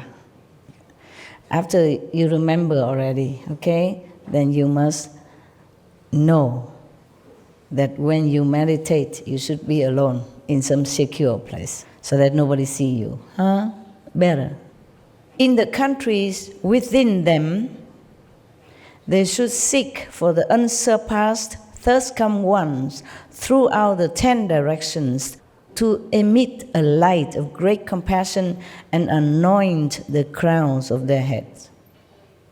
In the countries within them. What does that mean? How can a country be within you or anyone? Huh? Okay. When you meditate, you are in different levels of consciousness. Maybe you pass through them, or maybe you contain them, or maybe you just remember all this landmark at the time of initiation so you can recognize where you're going. The Buddha said to you, within them, within these countries, but within those countries within you. That's why the Buddha say, in the countries within them, meaning these people, the one that he just mentioned, the one who practice Bodhi Manda. Same in the Bible. Bible say, in my Father's house, there are many mansions. It's the same thing, okay? So remember all that. What?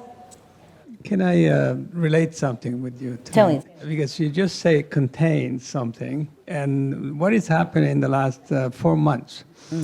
I always assimilate 5 names. With one time was 2 masters, then 3 masters, now it's 4 masters, including you, and God.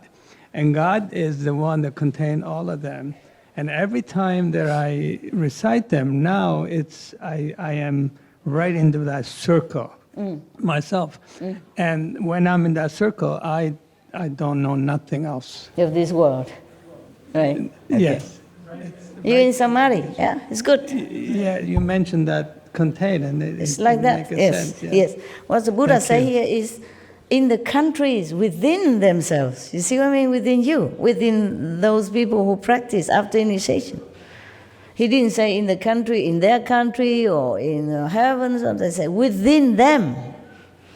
All the masters speak the same language. Yeah. In my father's house, there are many mansions. Okay? The kingdom of God is within you. See, the Buddha say, all the countries within them, meaning the spiritual level of practice within them. Okay? Then they should seek the Buddhas.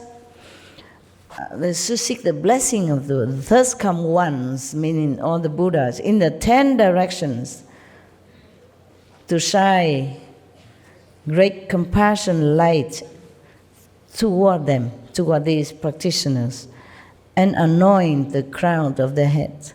Yeah, bless them. Ananda, when any such pure bhikshus, now bhikshunis, he also saying that now, meaning female monks, yeah. When any such pure monks and nuns or white-robed donors in the Dhamma ending age who can rid their minds of greed and lust, hold the Buddha's pure precepts, and in a bodhi manda make the vows of a bodhisattva, and can bathe upon entering each time and day and night for 3 weeks without sleep, continue this practice of the way, I will appear before these people in a physical form and rub the crowns of their heads to comfort them and enable them to become enlightened. The Buddha will manifest just like transformation body, yeah? Even though it looks like physical body, but it's not the Buddha in physical body anymore.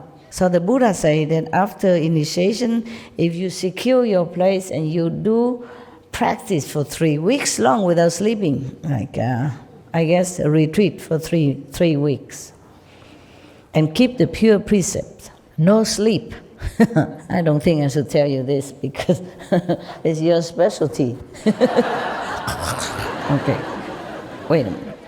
So the Buddha say if they can do that, the Buddha will really appear to them and help them, rub in the head and help them to become enlightened. What is?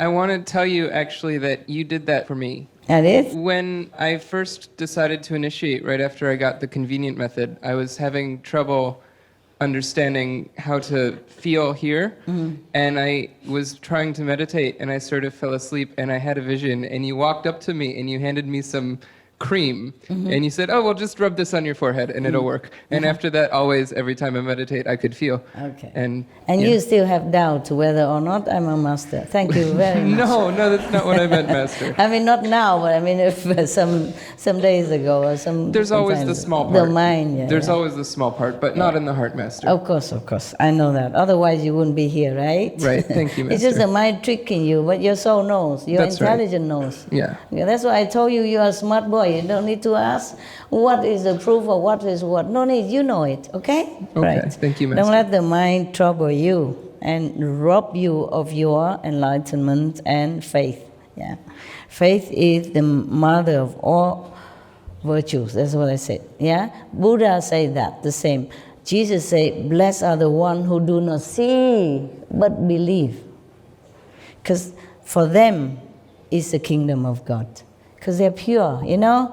Maybe their karma blind them not to see vision or light for that period of time, temporarily, but they believe in the master teaching. They still inherit the kingdom of God. They still go to heaven, okay? Yeah. All right, thank you for telling me that. You look fatter today. Did you eat a lot or something? No, I mean, your face are rounder, kind of more relaxed. Maybe it's your blessing, Master. I don't know. But thank you. No, I don't mean about eating, but your face look more round, you know, more lovely, yeah. More soft. I meditated well last night, Good, I guess. good. Yeah, you can see that. More restful. Very smooth, yeah, smooth. Face, smooth. Energy, smooth. Thank you. Congratulations. So, Buddha continued.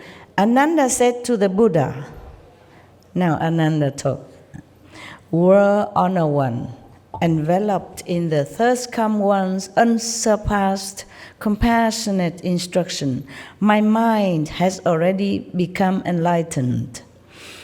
And I know how to cultivate and be certified to the path beyond learning. But for those who cultivate in the final age and want to establish a bodhimanda, how do they secure the boundaries in accord with the rules of purity of the Buddha? The word honor one? Yeah. So the Buddha said to Ananda, if there are people in the Dharma ending age who wish to establish a bodhimanda, they should first find a powerful. Oh, this is a very long story. If you want to build yourself a bodhimanda, okay, the meditation retreat kind of place, yeah, secure, peaceful, so no disturbance, meaning you be away from your family and your job or your usual surrounding. Then you have to build a place for yourself. The Buddha said here how, but I don't think you can, so I don't know if I skip it or not. I don't think you can do all this. You have to find a white ox who eat only grass in the Himalaya, for example. If it's not a white ox, it's not okay. If he doesn't eat the grass in the Himalaya, then his excrement will not be pure enough for you to use it, to mix with the earth and to make a platform and the wall for you. In the Himalaya, in the region of Himalaya, people use a cow's dung, ox dung, to mix with the mud in order to pasture their wall. Actually, they just use a pure cow dung to pasture around on the outside of the wall, and then they meditate in there or they live in there. Mostly it's for the meditator, they do that. Also, this kind of very effective to prevent mosquitoes and insects to come in your house. Yeah? It's funny. It's like that. Huh? It's antibacterial. Yes, and it's very safe. They do that on the floor before eating the food. Yeah, also, yes.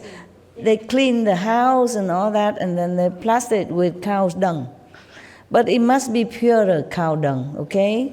Because if the cow eating all kind of not pure food or garbage outside, that might not be effective, at least psychologically or spiritually, yeah? People use cow dungs a lot in India. They use it for cooking, yes, they use it for the floor, for... Huh?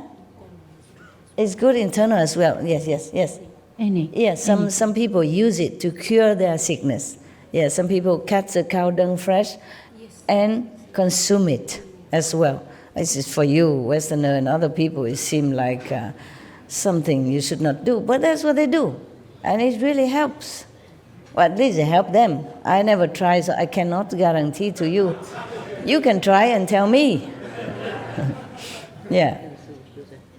And then they use it to prepare some kind of spiritual initiation platform, and mostly they smear around their house, outside of the wall, you know, inside also and outside, and then they paint it on. Yeah, it's what you said about Gomata, the cow being so pure. Everything from the cow is used. And in Srimad Bhagavad Gita, it's also said that the medicinal purposes, they use it in all medicines because everything from the cow is sacred. Yeah. And it was Lord Krishna's favorite animal. Yeah. So everything they use, the fuel, and the gopis who used to move with Lord Krishna, everything would be with cow dung. Long time ago, I told some of the residents, I don't know if it's recorded, I told some of the residents that the cows are from the 5th level. Did you ever heard? Yes. Is it recorded? Yes. Okay. Maybe that's the reason. The Indian practitioners, the pure people, they knew the origin of the cow. Maybe that's why they worship the cows in India. You know that? I mean, most people, not all nowadays. Yes, sir? They're doing organic farming using cow urine. Like they have 10, 15 cows together. Instead of watering the plant, they use cow urine as an organic farming. Yeah, okay. They use many things of the cows and they worship the cows too. When they see the cow, I saw some Hindu people, they go and touch the cow and touch their forehead.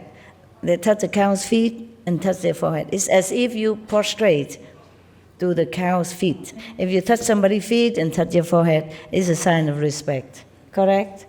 It is part of a tradition for a woman to, after get married, she actually feeds cow for a certain number of days to have safety of the husband. Oh, very good. Wonderful. Wonderful. You see that?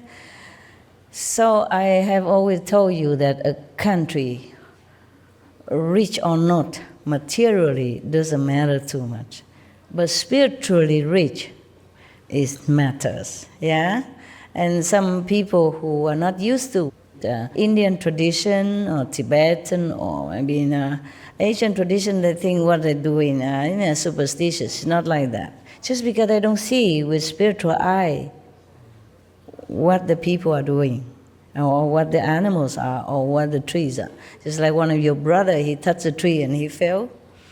These like electric currents or something that respond to him, yeah, in blessing and love. You mentioned about the cow, how spiritual it is. And there's a book that I read many years ago before I knew you. And the book, it's To Know Yourself.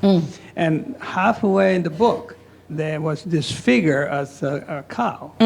And I read it, the whole book. And at the end of the book says, if I see the figure. You seen the figure yourself? I didn't. No, I didn't. So I went back and read it, and that's when I see it. I see the figure in the book, and probably it was that when you know yourself, you see yourself as the cow. Oh, I see. Understand. Understand. You didn't grow any horn yet, so I don't know if you're a cow or not. Okay. So anyway, the people who know the spiritual dimension of animals or trees, they worship them. And then we, sometimes ignorant, civilized, educated people, thinking, oh, that's just, they worship things, it's not worthy and stuff like that, okay? They worship mountain, river, they all have goddesses in there.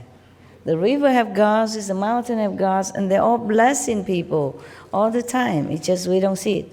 If you actually see the picture of the cow, there are all the gods and goddesses painted on each part of the body of the cow. That's Indian tradition. See that? And the government of India is banning slaughtering of the cows, and the government already banned animals in the zoo and everything. I saw it in Supreme Master TV. Very good. And Supreme Master is donating money to take care of those people who are suffering. Supreme Master donating? Yes. I donate it. Yes. Just joking. You are it's the same. Master. We donate it. Okay. Yes, $85,000. Thank you, Master. It's okay. No. We should. All of us should do that. Okay. Not just Supreme Master TV, but I do what I can. Only one person. All right. Hey. Yeah. Tell. They announced officially that in India more people become vegan. Yeah, of course they should. It was very beautiful. Yeah, India is supposed to be a spiritual country. They should be back to the origin, Originally they were like that. Yes, Master. Most of the NRIs like me who are staying here, who settled in America, they are doing whatever they could do, like constructing the water tanks and providing mosquito-free zones and electricity. And now it has reached to so many people, and people are not waiting for the government to respond. They are doing whatever they could do. And all the political leaders are also mobilizing NRIs. They're actually coming here and asking money from us and taking their money back and showing the accounts properly. It is done, it's not misused. So there's a lot of change and awareness. Very good. Actually, Indians should do that because Indians are supposed to be the cradle of spirituality. All the masters, mostly from India. And some master went to India to study and then came back to teach their country people. Yeah. There are a lot of loving hut restaurants in India, and I was actually doing translation of all these things into my local language, Telugu. So I do not have a job for the last 1.5 years. Oh. So after I started doing translation, I got 3 jobs. Oh. So I picked the one most I like most, and with your abundant blessings, my entire family is initiated, and so we are so happy, and all the problems are taken without even asking your help. So I just want to have a question, if with your permission, I want to ask.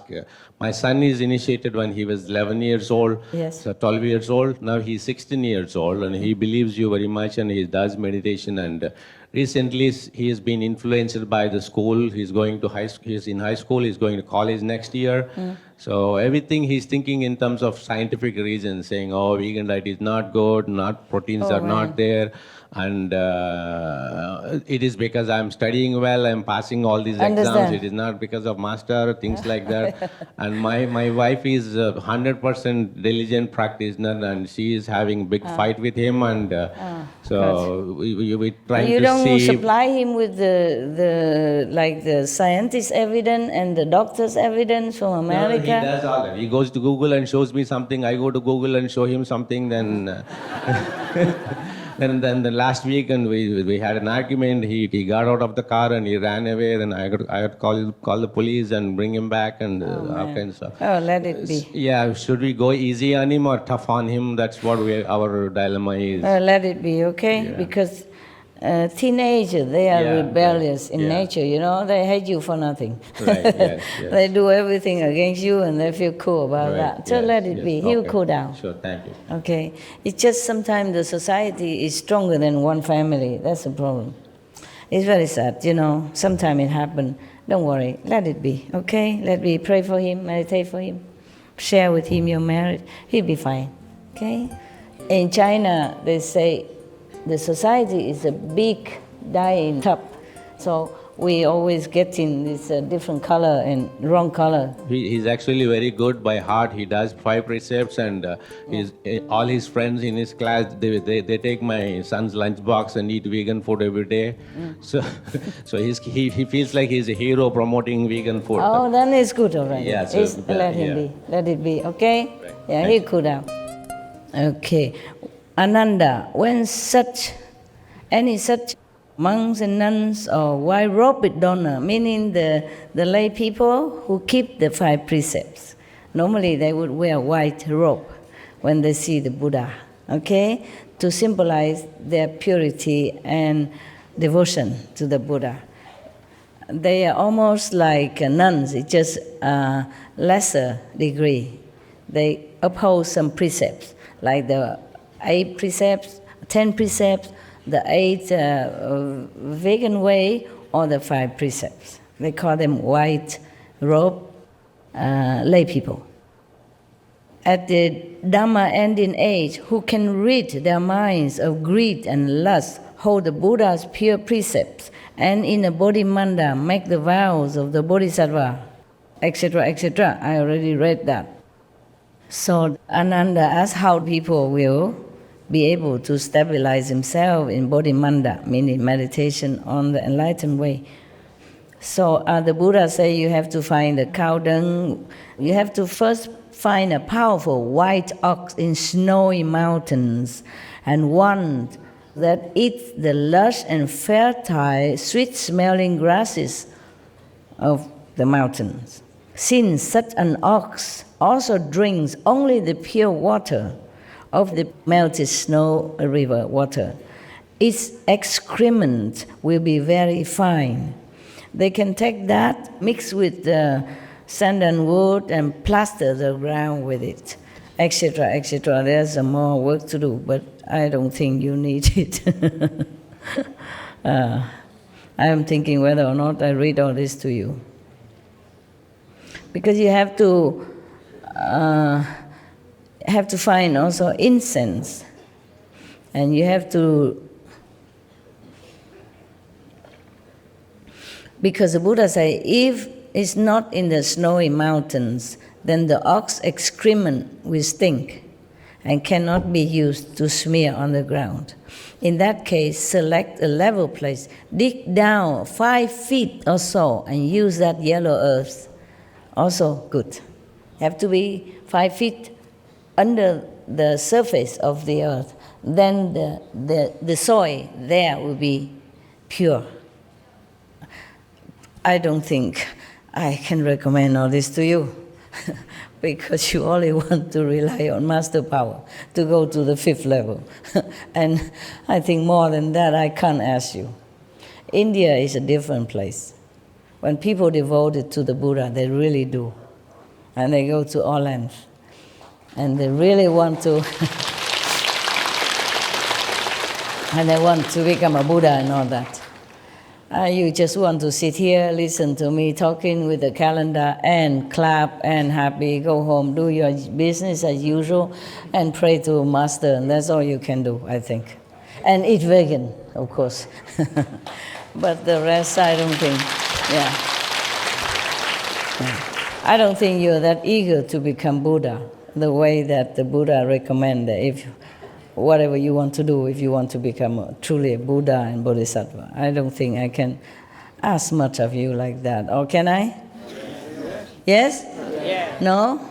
You really want to find a white ox in the Himalaya mountain and smear their dungs on your ground and the wall and then sit there for 3 weeks on end? Can you do that?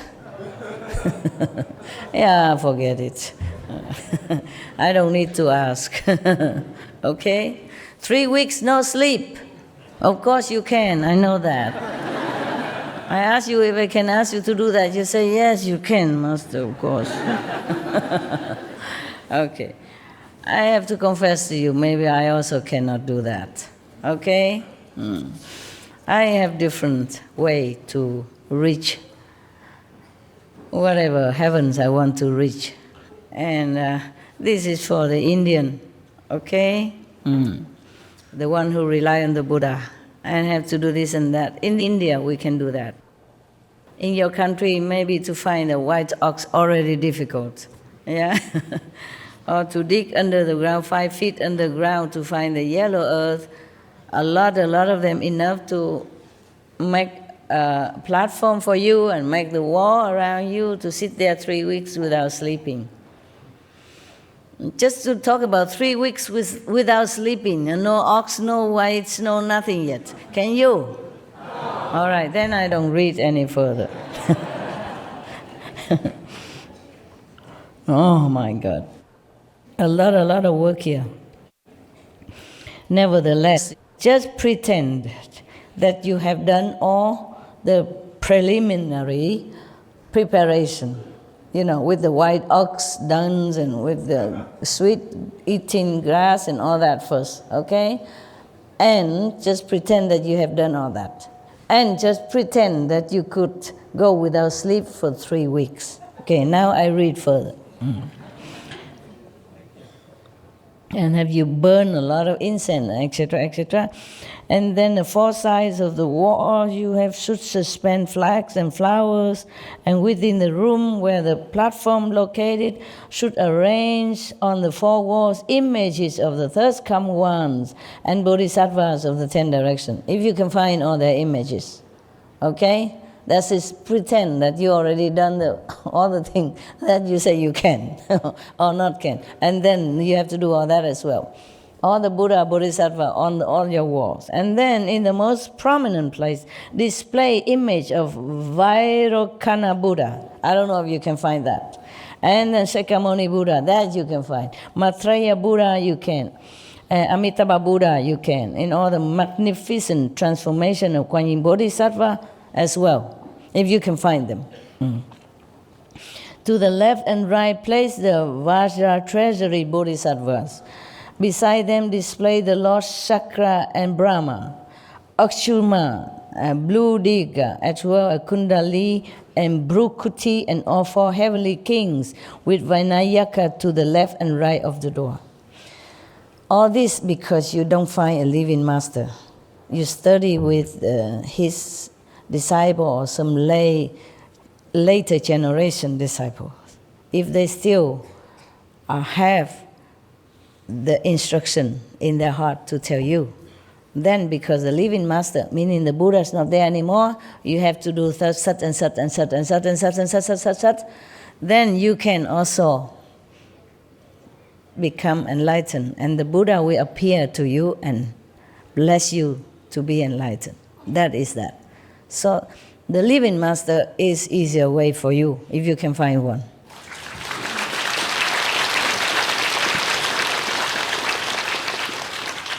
There's some more. So many Buddha image and Bodhisattva and heavenly being already. Some more coming.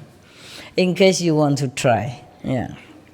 Then suspend 8 mirrors in the space around the platform so that they are exactly opposite the mirrors on the platform. Can you remember all that? No. This will allow the reflections in them to interpenetrate ad infinitum. And during the first 7 days, bow sincerely to the thirst come ones of the 10 directions. Every day, bow, non-stop. To the great Bodhisattvas and to the names of the Arhats, if you know all of them, okay? If you can find their names in any sutra or by any chance. But that was just almost immediately a few hundred years after Buddha died, after the Buddha Nirvana. Now it's too far away already. It's very difficult to trace down all these names of Buddha, Bodhisattva, even if you want to. So living master is the best, okay? Find one.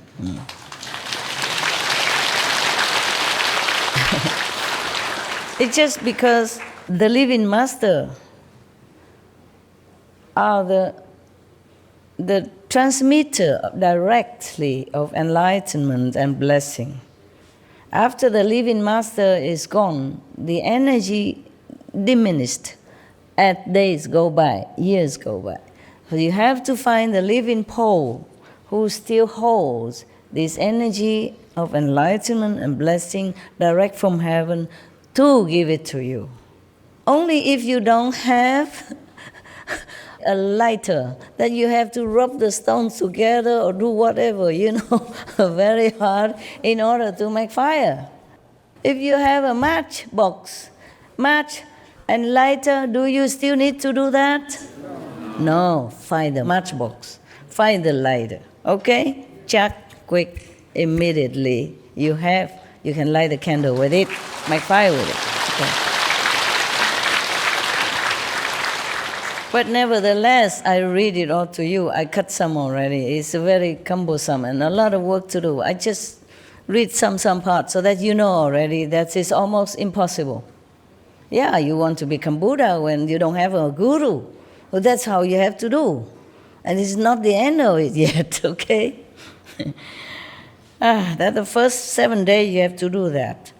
Now you don't know the name of all the Arhats, the name of all of his disciples who has become Arhat. You don't know them anymore, okay? You don't know the name of Vairocana Buddha, for example. You don't even know where to find his image. At that time when the Buddha almost just left for Nirvana, they still have all this with his disciples or descendants of disciples. So, throughout the 6 periods of the day and night, continually recite the mantra as you circumambulate the platform. Practice the way, this method, with a sincere mind, reciting the mantra 108 times as a stretch. Not just the first day, but continue. All the 6 periods of the day, doing this and that. And then, during the second week, direct your intent by making the vows of a bodhisattva. The mind should never be cut off from them. In my Vinaya, I have already taught about vows in some of his teaching. He taught about how to make vows to become a bodhisattva, okay? If your intention to become a bodhisattva, how much vow you have to make, how resolute you have to make up your mind with. That's why he didn't mention here again, the bodhisattva vows, okay? During the 3rd week, one holds the Buddha's mantra, Bodhala, for 12 hours at a time. Can you do that? Non-stop, Okay. With a single intent. And on the 7th day of the 3rd week, the third come ones of the 10 directions will appear simultaneously. Some of you don't do anything like that, and you see the Buddha, the Jesus, even just by sitting after eating the dinner from the public kitchen. So, having transmission from a living master is the quickest way. The lazy people can do it, yeah? I'm not talking about you, I mean any lazy people. I don't mean you're lazy, sorry. Don't mean to offend you. You're good, very diligent. Ha ha. So they will appear to you if you do all that for 3 weeks long, non-stop, single-mindedly, bowing, reciting, meditating, praying, and incense, and etc., etc., etc., and all these formula at one time. If you can't even afford to do that in our busy lifestyle nowadays, so the Buddhas will come, and their light will be mutually reflected in the mirrors and will illumine the entire place. And they will rub one on the crowns of one's head. Some of you never know anything like this, don't even heard about it, and still have a lot of Buddha's lights you see everywhere. Yeah? Some of you. So, all right, then you know it. If one cultivates this Samadhi in the Bodhimanda, then even in the Dharma ending age, one can study and practice until one's body and mind are as pure and clear as Vaidurya. I guess something very pure. What is that in Sanskrit? Vaidurya, you know? Any Indian people? As pure as Vaidurya. Vaidurya is a stone, Master. A stone? Yeah, it's a stone, butt stone. What kind Indian of? butt stone. Oh, is it clear and transparent? It's Yes. like crystal, something like Yes, that? yes. Okay, got that. Thank you. Thank you. Mature state of a diamond. Ah, okay. After the Vaidurya, it becomes a diamond. Oh, yeah. All right. That's cool. You want to ask something so urgently? When I was listening to you at first talk about the different Buddhas and the way to become a Buddha and to go through all of these different rituals, and I was going to say that what you've said, a living master, having you as a master, we can bypass all of these rituals because we can't get to those points anyway. If you can't find all of this, is No, like you don't have time for loose ends. But we have you as a living master, and everybody needs a living master to achieve what we're trying to do. Yeah. And so that was the point. But then you started touching on these things and cleared that up. All right. Thank you for your opinion. A valuable advice. Thank you. Yeah, that's what it is. Yes. The Indian people, they know this inside out. Every sutra, every book of Vedas emphasize always living master, living master, living master. In those days, the gurus are very few. You can count on fingers. That is why all these procedures are available. Right now, we have the Himalayas is right here. So Except no snow. All right, love. All right, love. I was wondering why you Indian come all the way to Taiwan to find your guru. that's the quality matter, Master, not quantity. We have it in India, yes. Okay. We don't want to say any comparison, okay? This might be offending. All the gurus should be respected. It depends on your level, you know. If you are not ready to a higher dimension or teaching, then you cannot just blame any master.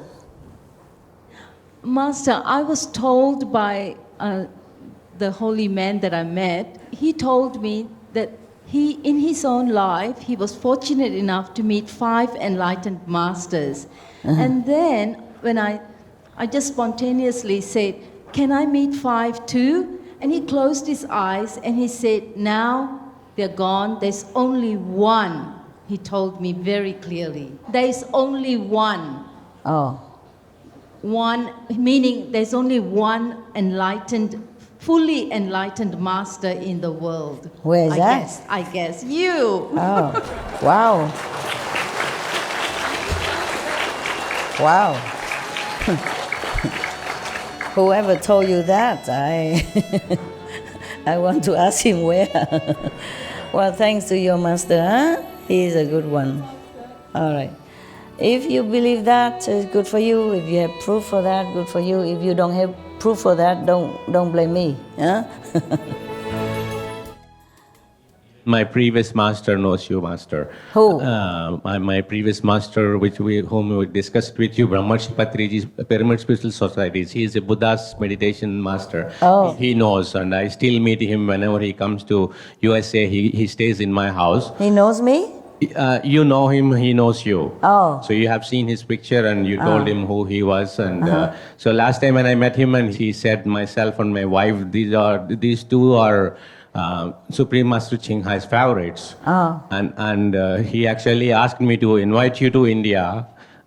And actually, every year from December 21st to December 31st, every year they do a group meditation with 100,000 people. Oh. So they construct pyramids at the scale of 5,000 to 6,000 people can sit inside. He actually asked me to invite you to India. So every 3 months, they actually publish Supreme Master Ching Hai's vegan diet and all those things in their magazines. Oh, yeah. Right. Wow. Thank him a lot and tell him that I really, really appreciate his invitation. It's official now, she said. Right. Official now, Indian goes vegan, okay? Right. All right, please tell your master that I pay respect and I thank him. Thank you, master. Yes. Okay. All right. There are so many, master. It's easier for you to choose now. They actually believers of the cosmic energy which is produced through pyramid, like Giza pyramid. So all the disciples, most of them, whoever has little bit money, they build a small pyramid. Because the cosmic energy is built at 45 degrees. Yes. That's the reason even Giza pyramid is giving energy to the earth. Yes. That's why they built the pyramid before. I have told in one of my lecture that there's a meditation place. Right. People just thinking, don't know what, but I say this. No, if you sit inside a pyramid and do meditation, you achieve Samadhi in more concentration. Quickly. Just physically speaking, it's more protective. Right, yes. Yeah, and whatever negative power, it will disperse out, right. In this shape, yes. And I told a long time ago, I don't know if it's recorded or not, that because some people ask me what's a pyramid is for, is it the tomb or something? I said, no, in the old time, people built it just to meditate. It's a meditation place. Now it's proved it. All right, okay. So do what you can to help yourself. But I don't think that the London people can build pyramid into their little apartment. It's very expensive in London, for example, Paris, It's enough to put furniture inside and you zigzag your way through it. Yeah, we're more worried about the soul level, not the body level. That's why you are here for us, Master. All right, Thank good. Thank you for your valuable information. Thank you, Master. That just confirmed what I said before. The pyramid is people built it for meditation. Everybody think it's a tomb or what is it inside. Nobody even know up till now what for. For meditation purpose, yeah? Number one is very good concentration inside, energy, okay? Also the cosmic energy can help you, okay? It's one pointed like that, yeah? Okay, and then number two is that in the desert it's so hot. The pyramid is very thick.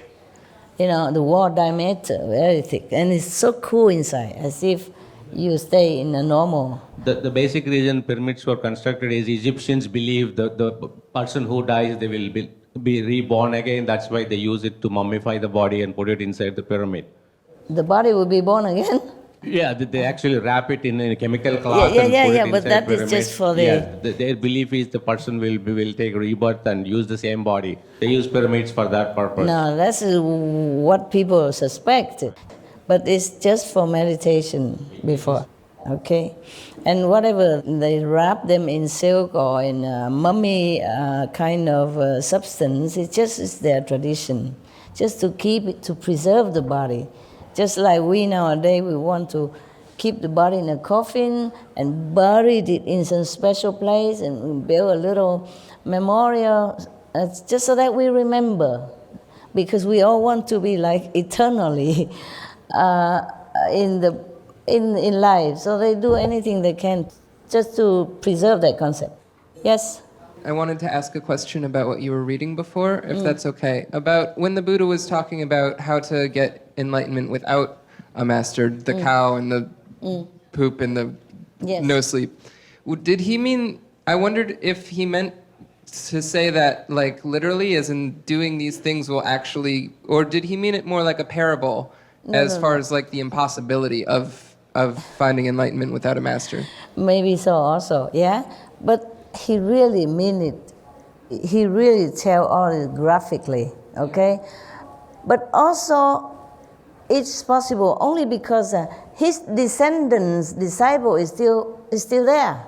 It's a final age of his Dharma teaching, not now anymore, not after 2,700 years of his nirvana. At that time, Buddha just passed away, final ending age about 500 years after he passed away. That's in other sutra he say that. Yes, for him, for his teaching lineage, end at 300, 500 years after, but not now anymore. Okay, even if you want to do it, it might not work.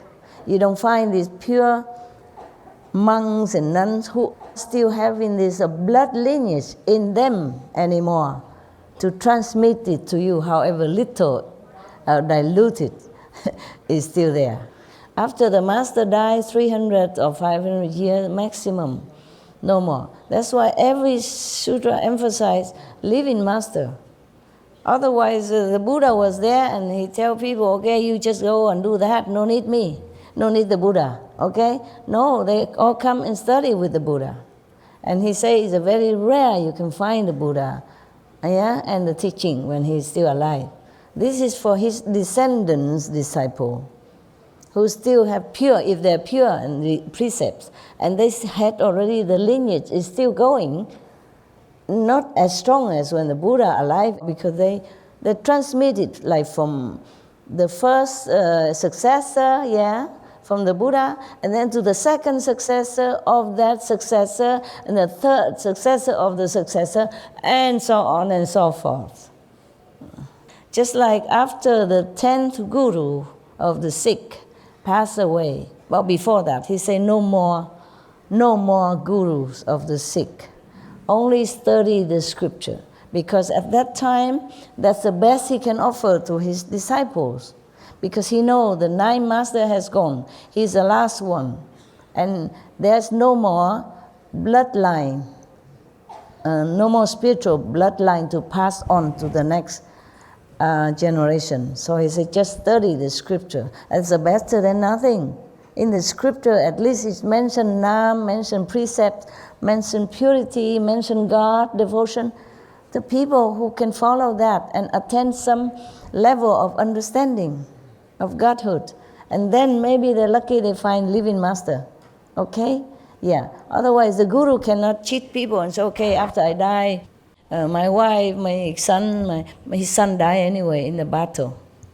Because at that time, the king of that country and the people who believe in the king's religion at that time, chasing the master and harass them no end. And, in the battle, his sons also die. So even in that lineage, it's supposed to be that his family member inherit the mantle. But to him, he has no more sons anyway. And he knows there's no more gurus in that lineage to uphold the continued bloodline of the spiritual practice. So he says, study Granth Sahib, scripture. At least these are the teaching of the gurus, the true gurus, 10 of them. Continue, at least there are still blessings in there. But that is for his immediate disciples and descendants. Later on, probably it's all diluted already, but still helpful. Like people believe in the Buddha, they know they should not kill, they should not steal, at least something to keep them afloat and not go to hell, not to descend into lower level and suffering. Okay? If they keep the precept as the Buddha taught, even now, if they don't kill, they don't steal, they don't lie, I mean, normal people, even if they eat a little meat, but without knowing the vegan stuff, without having hatred or killing instinct in their heart, keep the 5 precepts, they still can be reborn as human, a decent human, have a comfortable life. And if they continue the 5 precepts like that, they will be reborn again as human, decent life, comfortable. So it helps to study the scriptures. And it helps to learn, from the Bible that you have to be good, you have to, fear God and pray to Jesus, etc. It helps them, okay? That's why the 10 guru of the Sikh tell them study Granth Sahib. The Granth Sahib is your guru. What else can he say when he knows there's no more lineage left? But that doesn't mean he stopped there. It could be that one of his disciple or descendants of the disciple continue studying together a little while longer, and it could be that one of the master descended into that lineage afterward, after the 10 guru passed away. And then he became a master, and then continue the lineage in elsewhere, not in his family lineage. You got that? Because it's like this. In that Sikh system, from the first guru to the 10th, it ends there. Why is that? Because one of the family member of the master have a very selfish wish. One of the earliest Sikh master has a daughter, yeah? Okay. The Sikh master, they're married, okay? But they don't indulge in, physical sensation the way normal people do. They just sometimes have a corporal contact so that they can have children, okay? It's just tradition to have children. So they have 2 or 3 children, maybe like that. Once a year or twice a year to be together with wife, nothing more. Now, one of the master has a daughter, okay? She was sitting with him. Even if she's a daughter of a master, she always had to sit lower than the master. Even a wife or the mother of the master always sit lower than the guru, all the time, in India like that. That you're not allowed to sit, it's just tradition. Out of respect, you don't sit the same height as the master, that's all. Okay, so this daughter, she sat on the ground. And the master of the Sikh at that time, earlier master, yeah? Not the 10th, but before that. And then he sat on his bed to meditate, yes. And the daughter was sitting at his feet on the ground. And somehow the bed was old and one of the leg fell off, okay? So she worried the master will be awakened out of Samadhi. She used her hand to hold it all night long. But the nails are pinched into her hand, bleeding, but she still holds it. Such a devotion, okay? So in the morning, the master awakes from Samadhi, come back to the physical life, body, and then realize what the daughter has done for him. He felt very, very touched, not just as a master, but as a father as well. Such a filial daughter, of course, who wouldn't like, love? So he said, oh, okay, whatever you wish, I will grant it to you. Normally, master don't say that to anyone, because they just let the disciple develop according to their understanding and karma. The master don't favor any disciple and say, okay, I will grant you wish because I like you. Because you are my daughter, you are my wife, you are my son. No. Or you are my favorite disciple, or you give me $1 million, nada. The master treat everyone equally. But because he was so touched, he came out of a pure meditation samadhi all night long. So his mind is still so pure. He also forget the rule, yeah? And he was touched by his daughter devotion. Sit all night with the nail deep in her hand and bleeding, just to keep him in samadhi. Because she knows the master meditate is very important for the disciples, for the world. So she sacrificed. Sit like that instead of the leg of the bed. And then the master just saw that and so very touched. He said, okay, whatever wish you have, I will grant it. Master really never says such thing, okay? But it's just a situation like that. And then the daughter said, I have only one wish. That the master lineage stay in the family. Oh, man. That is very selfish. You cannot do that. The master lineage should be passed on. The master mantle should be passed on to whoever worthy and enlightened and selflessly devoted to humankind, for all beings. Not because a family member. But the master already promised. So he has to hold it, even though he was aghast as her request. Because he can foresee that this selfish wish will bring bloodshed into the Sikhism. At that time, there was no Sikhism of thirst. Not because the master at that time or the first Guru Nanak never proclaimed any Sikhism, no, nothing. He just go barefoot, go from one place to another, teaching people, whoever can have affinity with him or have wisdom to learn.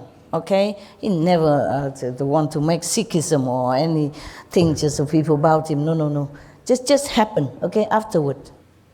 Because the king of that country at that time and his government seek to destroy all the religion and all the preachers like Guru Nanak and his later successor. That's why we had trouble with at that time. So they have to have some kind of defense kind of system for the disciple, and they call him to Sikh.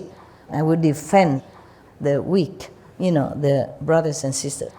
And therefore, at that time, to recognize each other as Sikh in separation to others, so that they can recognize each other when they see each other, because they have to practice in secret. Okay. Also, the disciples scatter everywhere, so they have to have some symbol to recognize. They have symbol, like they have bracelets, and you have your long hair have to wrap up in the cloth, yeah, and your hair have to have a comb, and inside you have a short. What else I forgot? 5 things. 5K. 5K? Yeah, 5K. Everything starts with K letter, so it's called 5K. Everything go with K, okay. A comb, bracelets, and... knife. Huh? A knife, or a dagger. And the underwear short, a short. This, so that you... Female and male same, so that you can identify, And also be ready to go, ready to go to defend others. Defend. Yeah, that's what it is, okay? Otherwise, normally the disciple don't ever need any knife or anything. But at that time, they're harassing them relentlessly. They want to destroy the master and the Sikh follower at that time. So they have to just defend themselves, and run. Wow. And nowadays, there remain symbol, you can see him, okay? You see, so even the master daughter and disciple are still that ignorant to wish like that, to wish that the master mantle always remain in the family. Family member not necessarily enlightened or worthy to be a master. She is a good example for that, no? Otherwise, she would never, ever think of even keep the mantle of mastership in her family. You see that? But the master already promised, so it goes like that. So from then on, their family member inherit the mantle of the Sikhism, as far as if they have son, okay? A daughter, no. I think not at that time, no. So because of that, the Sikhism, from then on up to the 10th master, always there's a bloody battlefield. Always a lot of war and killing and, oppressing from the government, whatever government at that time. The master knew it, but, a master promised you can't go backward. Can go back on that. Whew. Well, I don't have a daughter per se to hold my bed. I have a sofa, it's safer. A sofa is always safe. Even if it fell down, it don't fall too far. Anyway, good. That's why I don't have any daughter, son, or whatever sit next to me. I avoid that in case. But I also don't think we should have any successor. Up to now, not yet. But who knows, in the future, maybe. If have one, I will tell you, okay? On record video.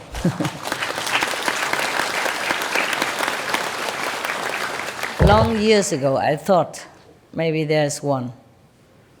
But then later, because the world changed, the karma changed so much, I don't think it's possible to anyone to handle the matter, up to now. So I have to continue. Okay then. Any more? You want any more stuff? All right. I think I almost done with that. And this subject about the precepts. Let's see if the Buddha say any more. Ananda, if any one of the monks' precept transmitting masters or any one of the other monks practicing with him is not pure, then the Bodhimanda as described will not be successful. Even if you don't sleep for 3 months, even if you're pure, if you find all the white cow and the dung and the grass and the whatever you do, more, the Buddha described more work to do, but I thought, it's impossible, so forget that. I just read some for you, and you already think impossible. Okay. Therefore, the Buddha said, even then, if the bhikkhu, the monk who transmitted the precepts to this ever sincere seeker, if he is not pure, then you're doomed. You just work for nothing. It's that difficult. Not just that, okay, I just don't sleep 3 weeks and I find the cow and I do this and do that. As the Buddha said, then I'm fine. Who knows if the bhikkhu give you the precept is pure or not pure? He could do that maybe because he likes to do it, because he thinks he's pure, because he thinks he's worthy. Who knows? Maybe he thought it's not pure. Therefore, even if you have all that from one of the monks, the other precept to you, you can never be sure. This is the problem. All right, got that? Okay. So after 3 weeks, Buddha's still talking now. After 3 weeks, one sits upright still. Your job not done yet after 3 weeks, okay? Not sleeping, still not. After 3 weeks, one sits upright and still for 100 days more. Oh dear God. I thought after 3 weeks it's already kind of, incredible marathon, feast. 3 weeks, non-stop, no sleep, doing all this already. And still sit another 100 days. My God. You should be always choose your birth whenever a living master is born. So that when you grow up, your time, your age, you come of age and you can go and grab this master and quick.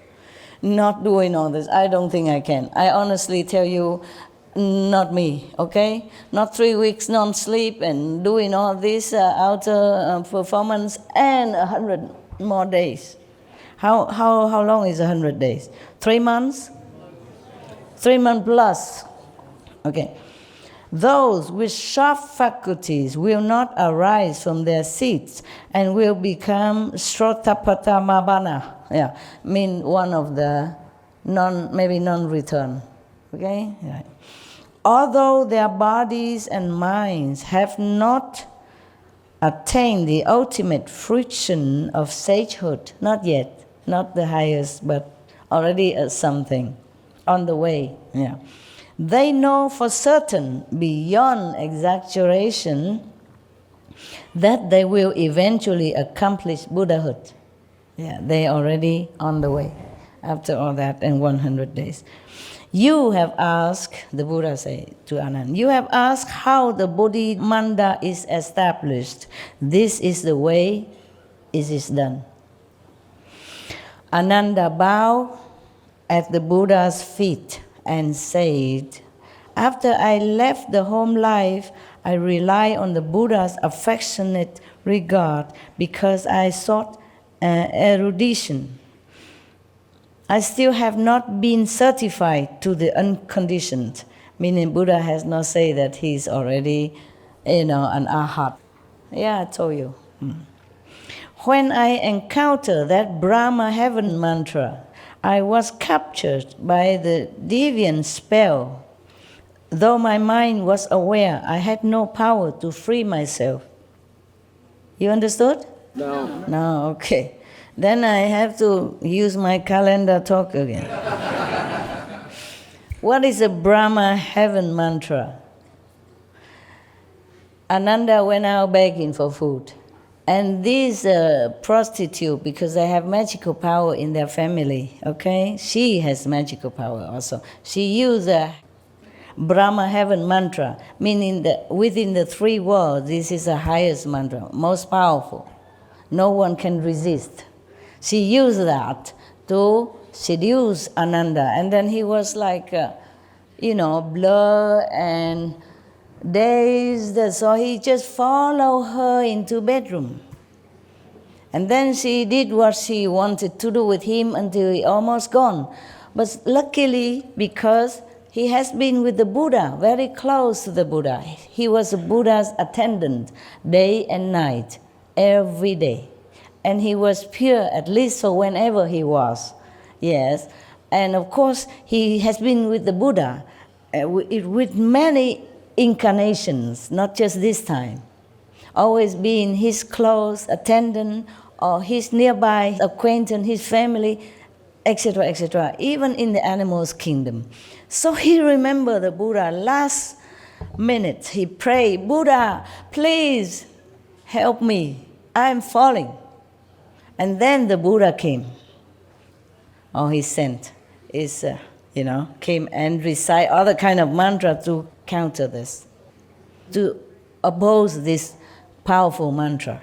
Then, of course, Ananda is free and he run back, forget his bowl, food, whatever he want to do, run back.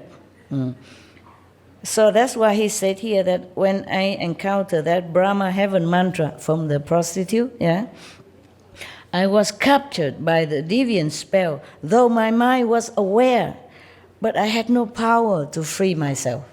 That powerful. Even a Buddha disciple had to succumb to that power of that spell. Very powerful. Because Brahma heaven is the highest heaven in the three worlds. So if they know that mantra, then I can use it and master it, then no one in the physical body will be able to resist and escape. Lucky for Anand, because he was always with the Buddha, life after life, and always doing good things. With the Buddha or without the Buddha, he was always virtuous, moral, good physical humans, or devas, or animals. So because of that, he can, even in such a dazed situation, mesmerize spirit, he still can remember the Buddha and pray to his master for help. Otherwise, he's doomed, finished. So he said, continue. I had to rely on Manjushri Bodhisattva to liberate me. That means the Buddha sent Manjushri immediately there and then free Ananda. So he said, although I was blessed by the third come one spiritual mantra of the Buddha's summit and imperceptibly received its strength, I still have not heard it myself. The Buddha sent Manjushri to bring this Buddha summit mantra, much higher than the Brahma heaven mantra, to free Anand. Yes.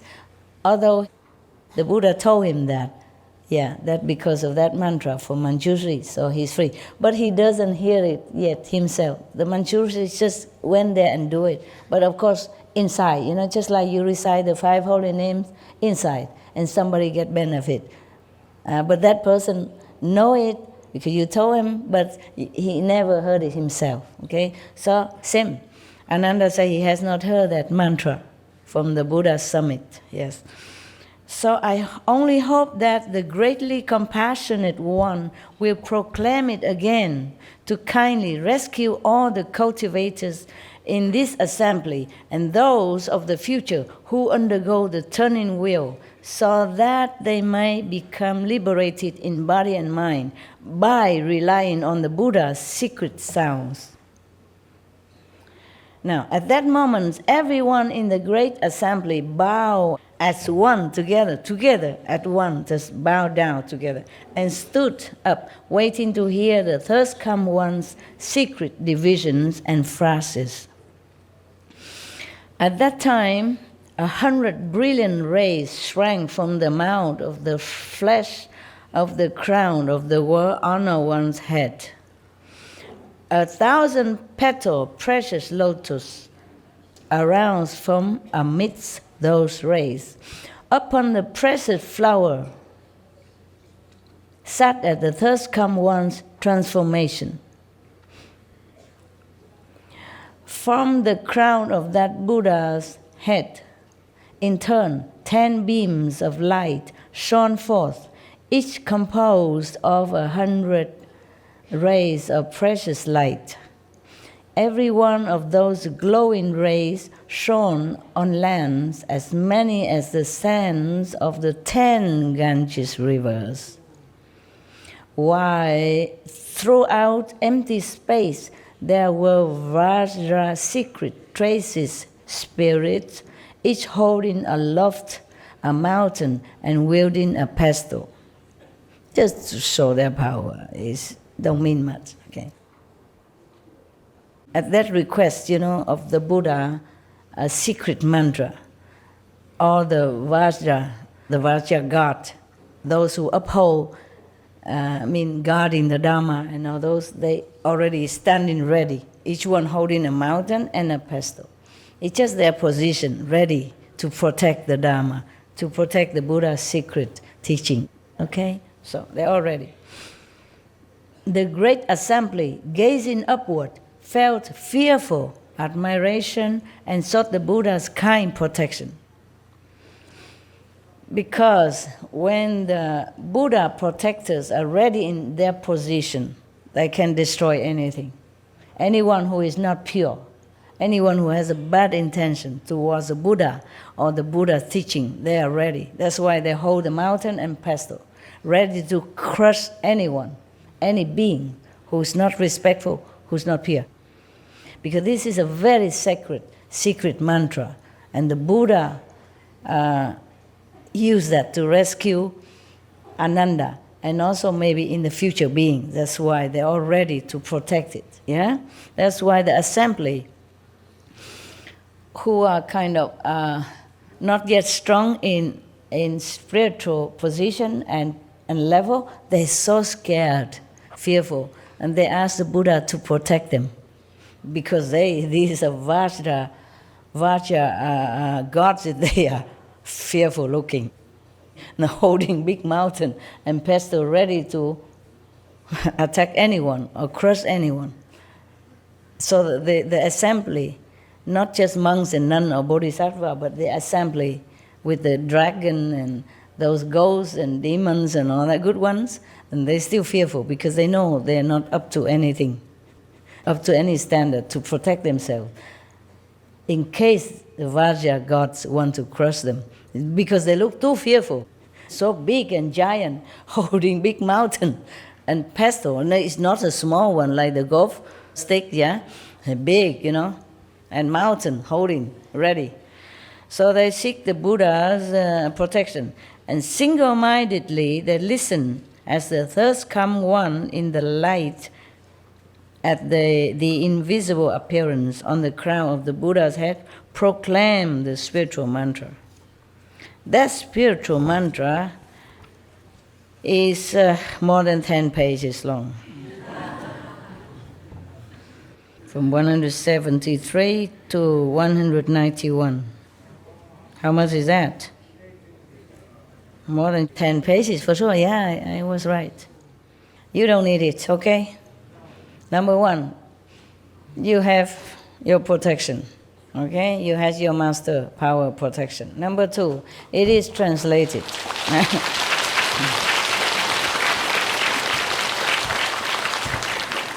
It is translated into Chinese phonetic, and I can't guarantee if it works.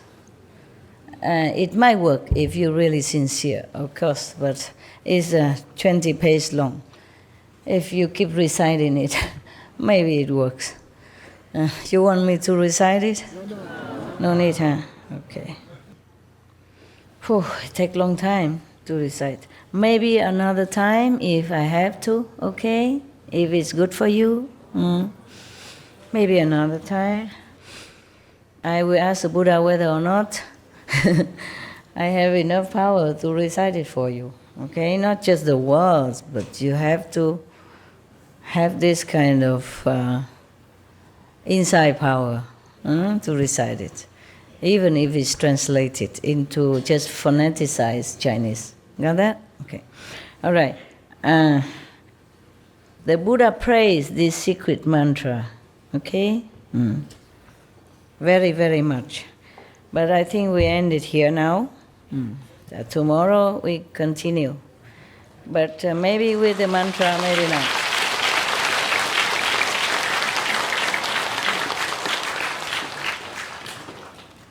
Maybe with a mantra, maybe with another one, because I have promised you something else. I didn't promise a mantra. Imagine, I don't know how long it takes the Manjushri to recite this mantra while Ananda was in the helpless situation. But Manjushri pronounced the mantra probably, quietly, but it affects immediately and wake Ananda out of this bewitched slumber. And Ananda ran back to the Buddha with Mantachi's daughter trailing behind. Wow, what a scene! Huh? What a scenery! It's like movies, yeah. Come back here, and complain to the Buddha. Give Ananda back to me. He is mine. Okay, it's 12 o'clock already. Well, your mind can only take so much at a time. So even though you're interested, you should digest this. And then we continue next day, huh?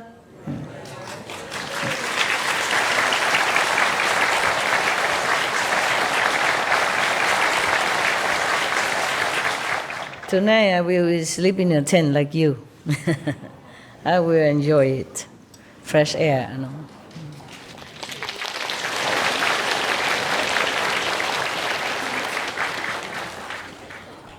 Thank you for being so polite and generous with your clapping.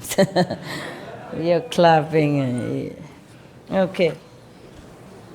Next time, any unnecessary question or not urgent question, please wait until I finish, okay? It's better for all of you, okay? You are not alone in the assembly. You are in the midst of 10,000 plus people. Please consider others before you. That is the minimal courtesy and minimal selflessness, okay? And if you listen to the teaching of the sage, even from by time gone, it's good for you, okay? Instead of just thinking of one single question, which it wasn't that important, wasn't really necessary to us in the middle of that. You should respect the Buddha teaching and continue listening. That's the best, okay? If any question, there is time to ask, okay? Anything to do with the subject is better. To keep it, the energy, clean, pure, concentrated, and blessing flowing. Huh? Next time, remember that, all of you, okay? A good night.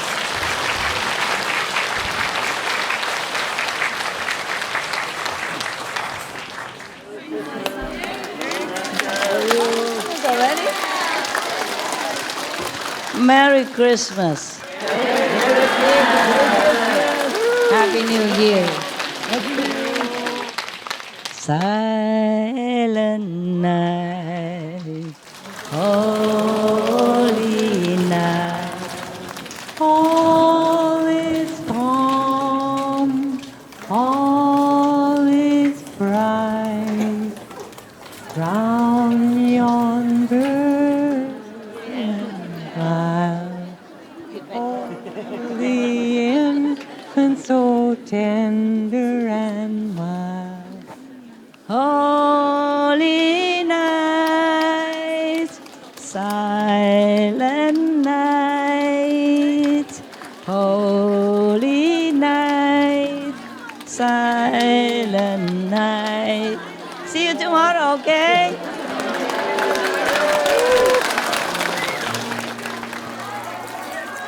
圣诞节快乐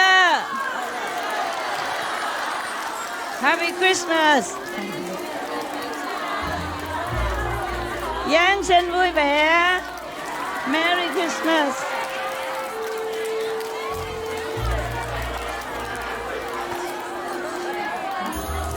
Love you! Annie! Love, love, love, love! Love you! Love you, love you! Love you! Love you so much! Merry Christmas! Merry Christmas! Happy New Year! Merry Christmas! Happy New Year! Giáng sinh vui vẻ! Phố ở Weihnacht! Joyous Noel! Joyous Noel! Joyeux Noel! Phố ở Weihnacht! Merry Christmas! Giáng sinh vui vẻ! Năm mới mình giỏi!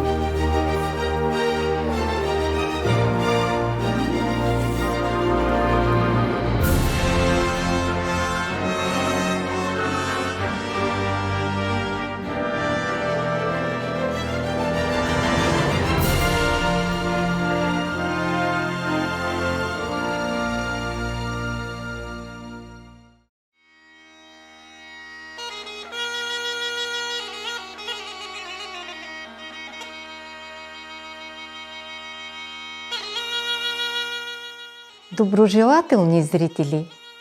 Оценяваме присъствието ви за днешния епизод, озаглавен Сурангама Сутра – 4 ясни и непроменими инструкции за чистота, заключение и установяване на място за пробуждане, част 8 от 8 в Между учителя и учениците.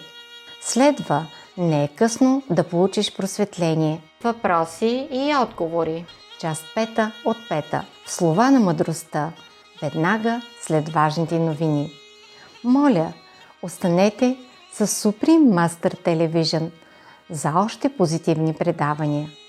Нека щедрите ви сърца, добри думи и състрадание бъдат в служба на човечеството. Benevolent viewers, we appreciate your company for today's episode entitled The Surangama Sutra, the 4 clear and unalterable instructions on purity, conclusion, and establishing a place for awakening, part 8 of 8, on Between Master and Disciples. Coming up next, it's not too late to get enlightenment. Questions and answers. Part 5 of 5, on Words of Wisdom, right after noteworthy news. Please stay tuned to Supreme Master Television for more positive programming. May your generous hearts, kind speech, and compassion be of service to humanity. Our programs offer many languages. Please visit suprememastertv.com/schedule and suprememastertv.com/DMD.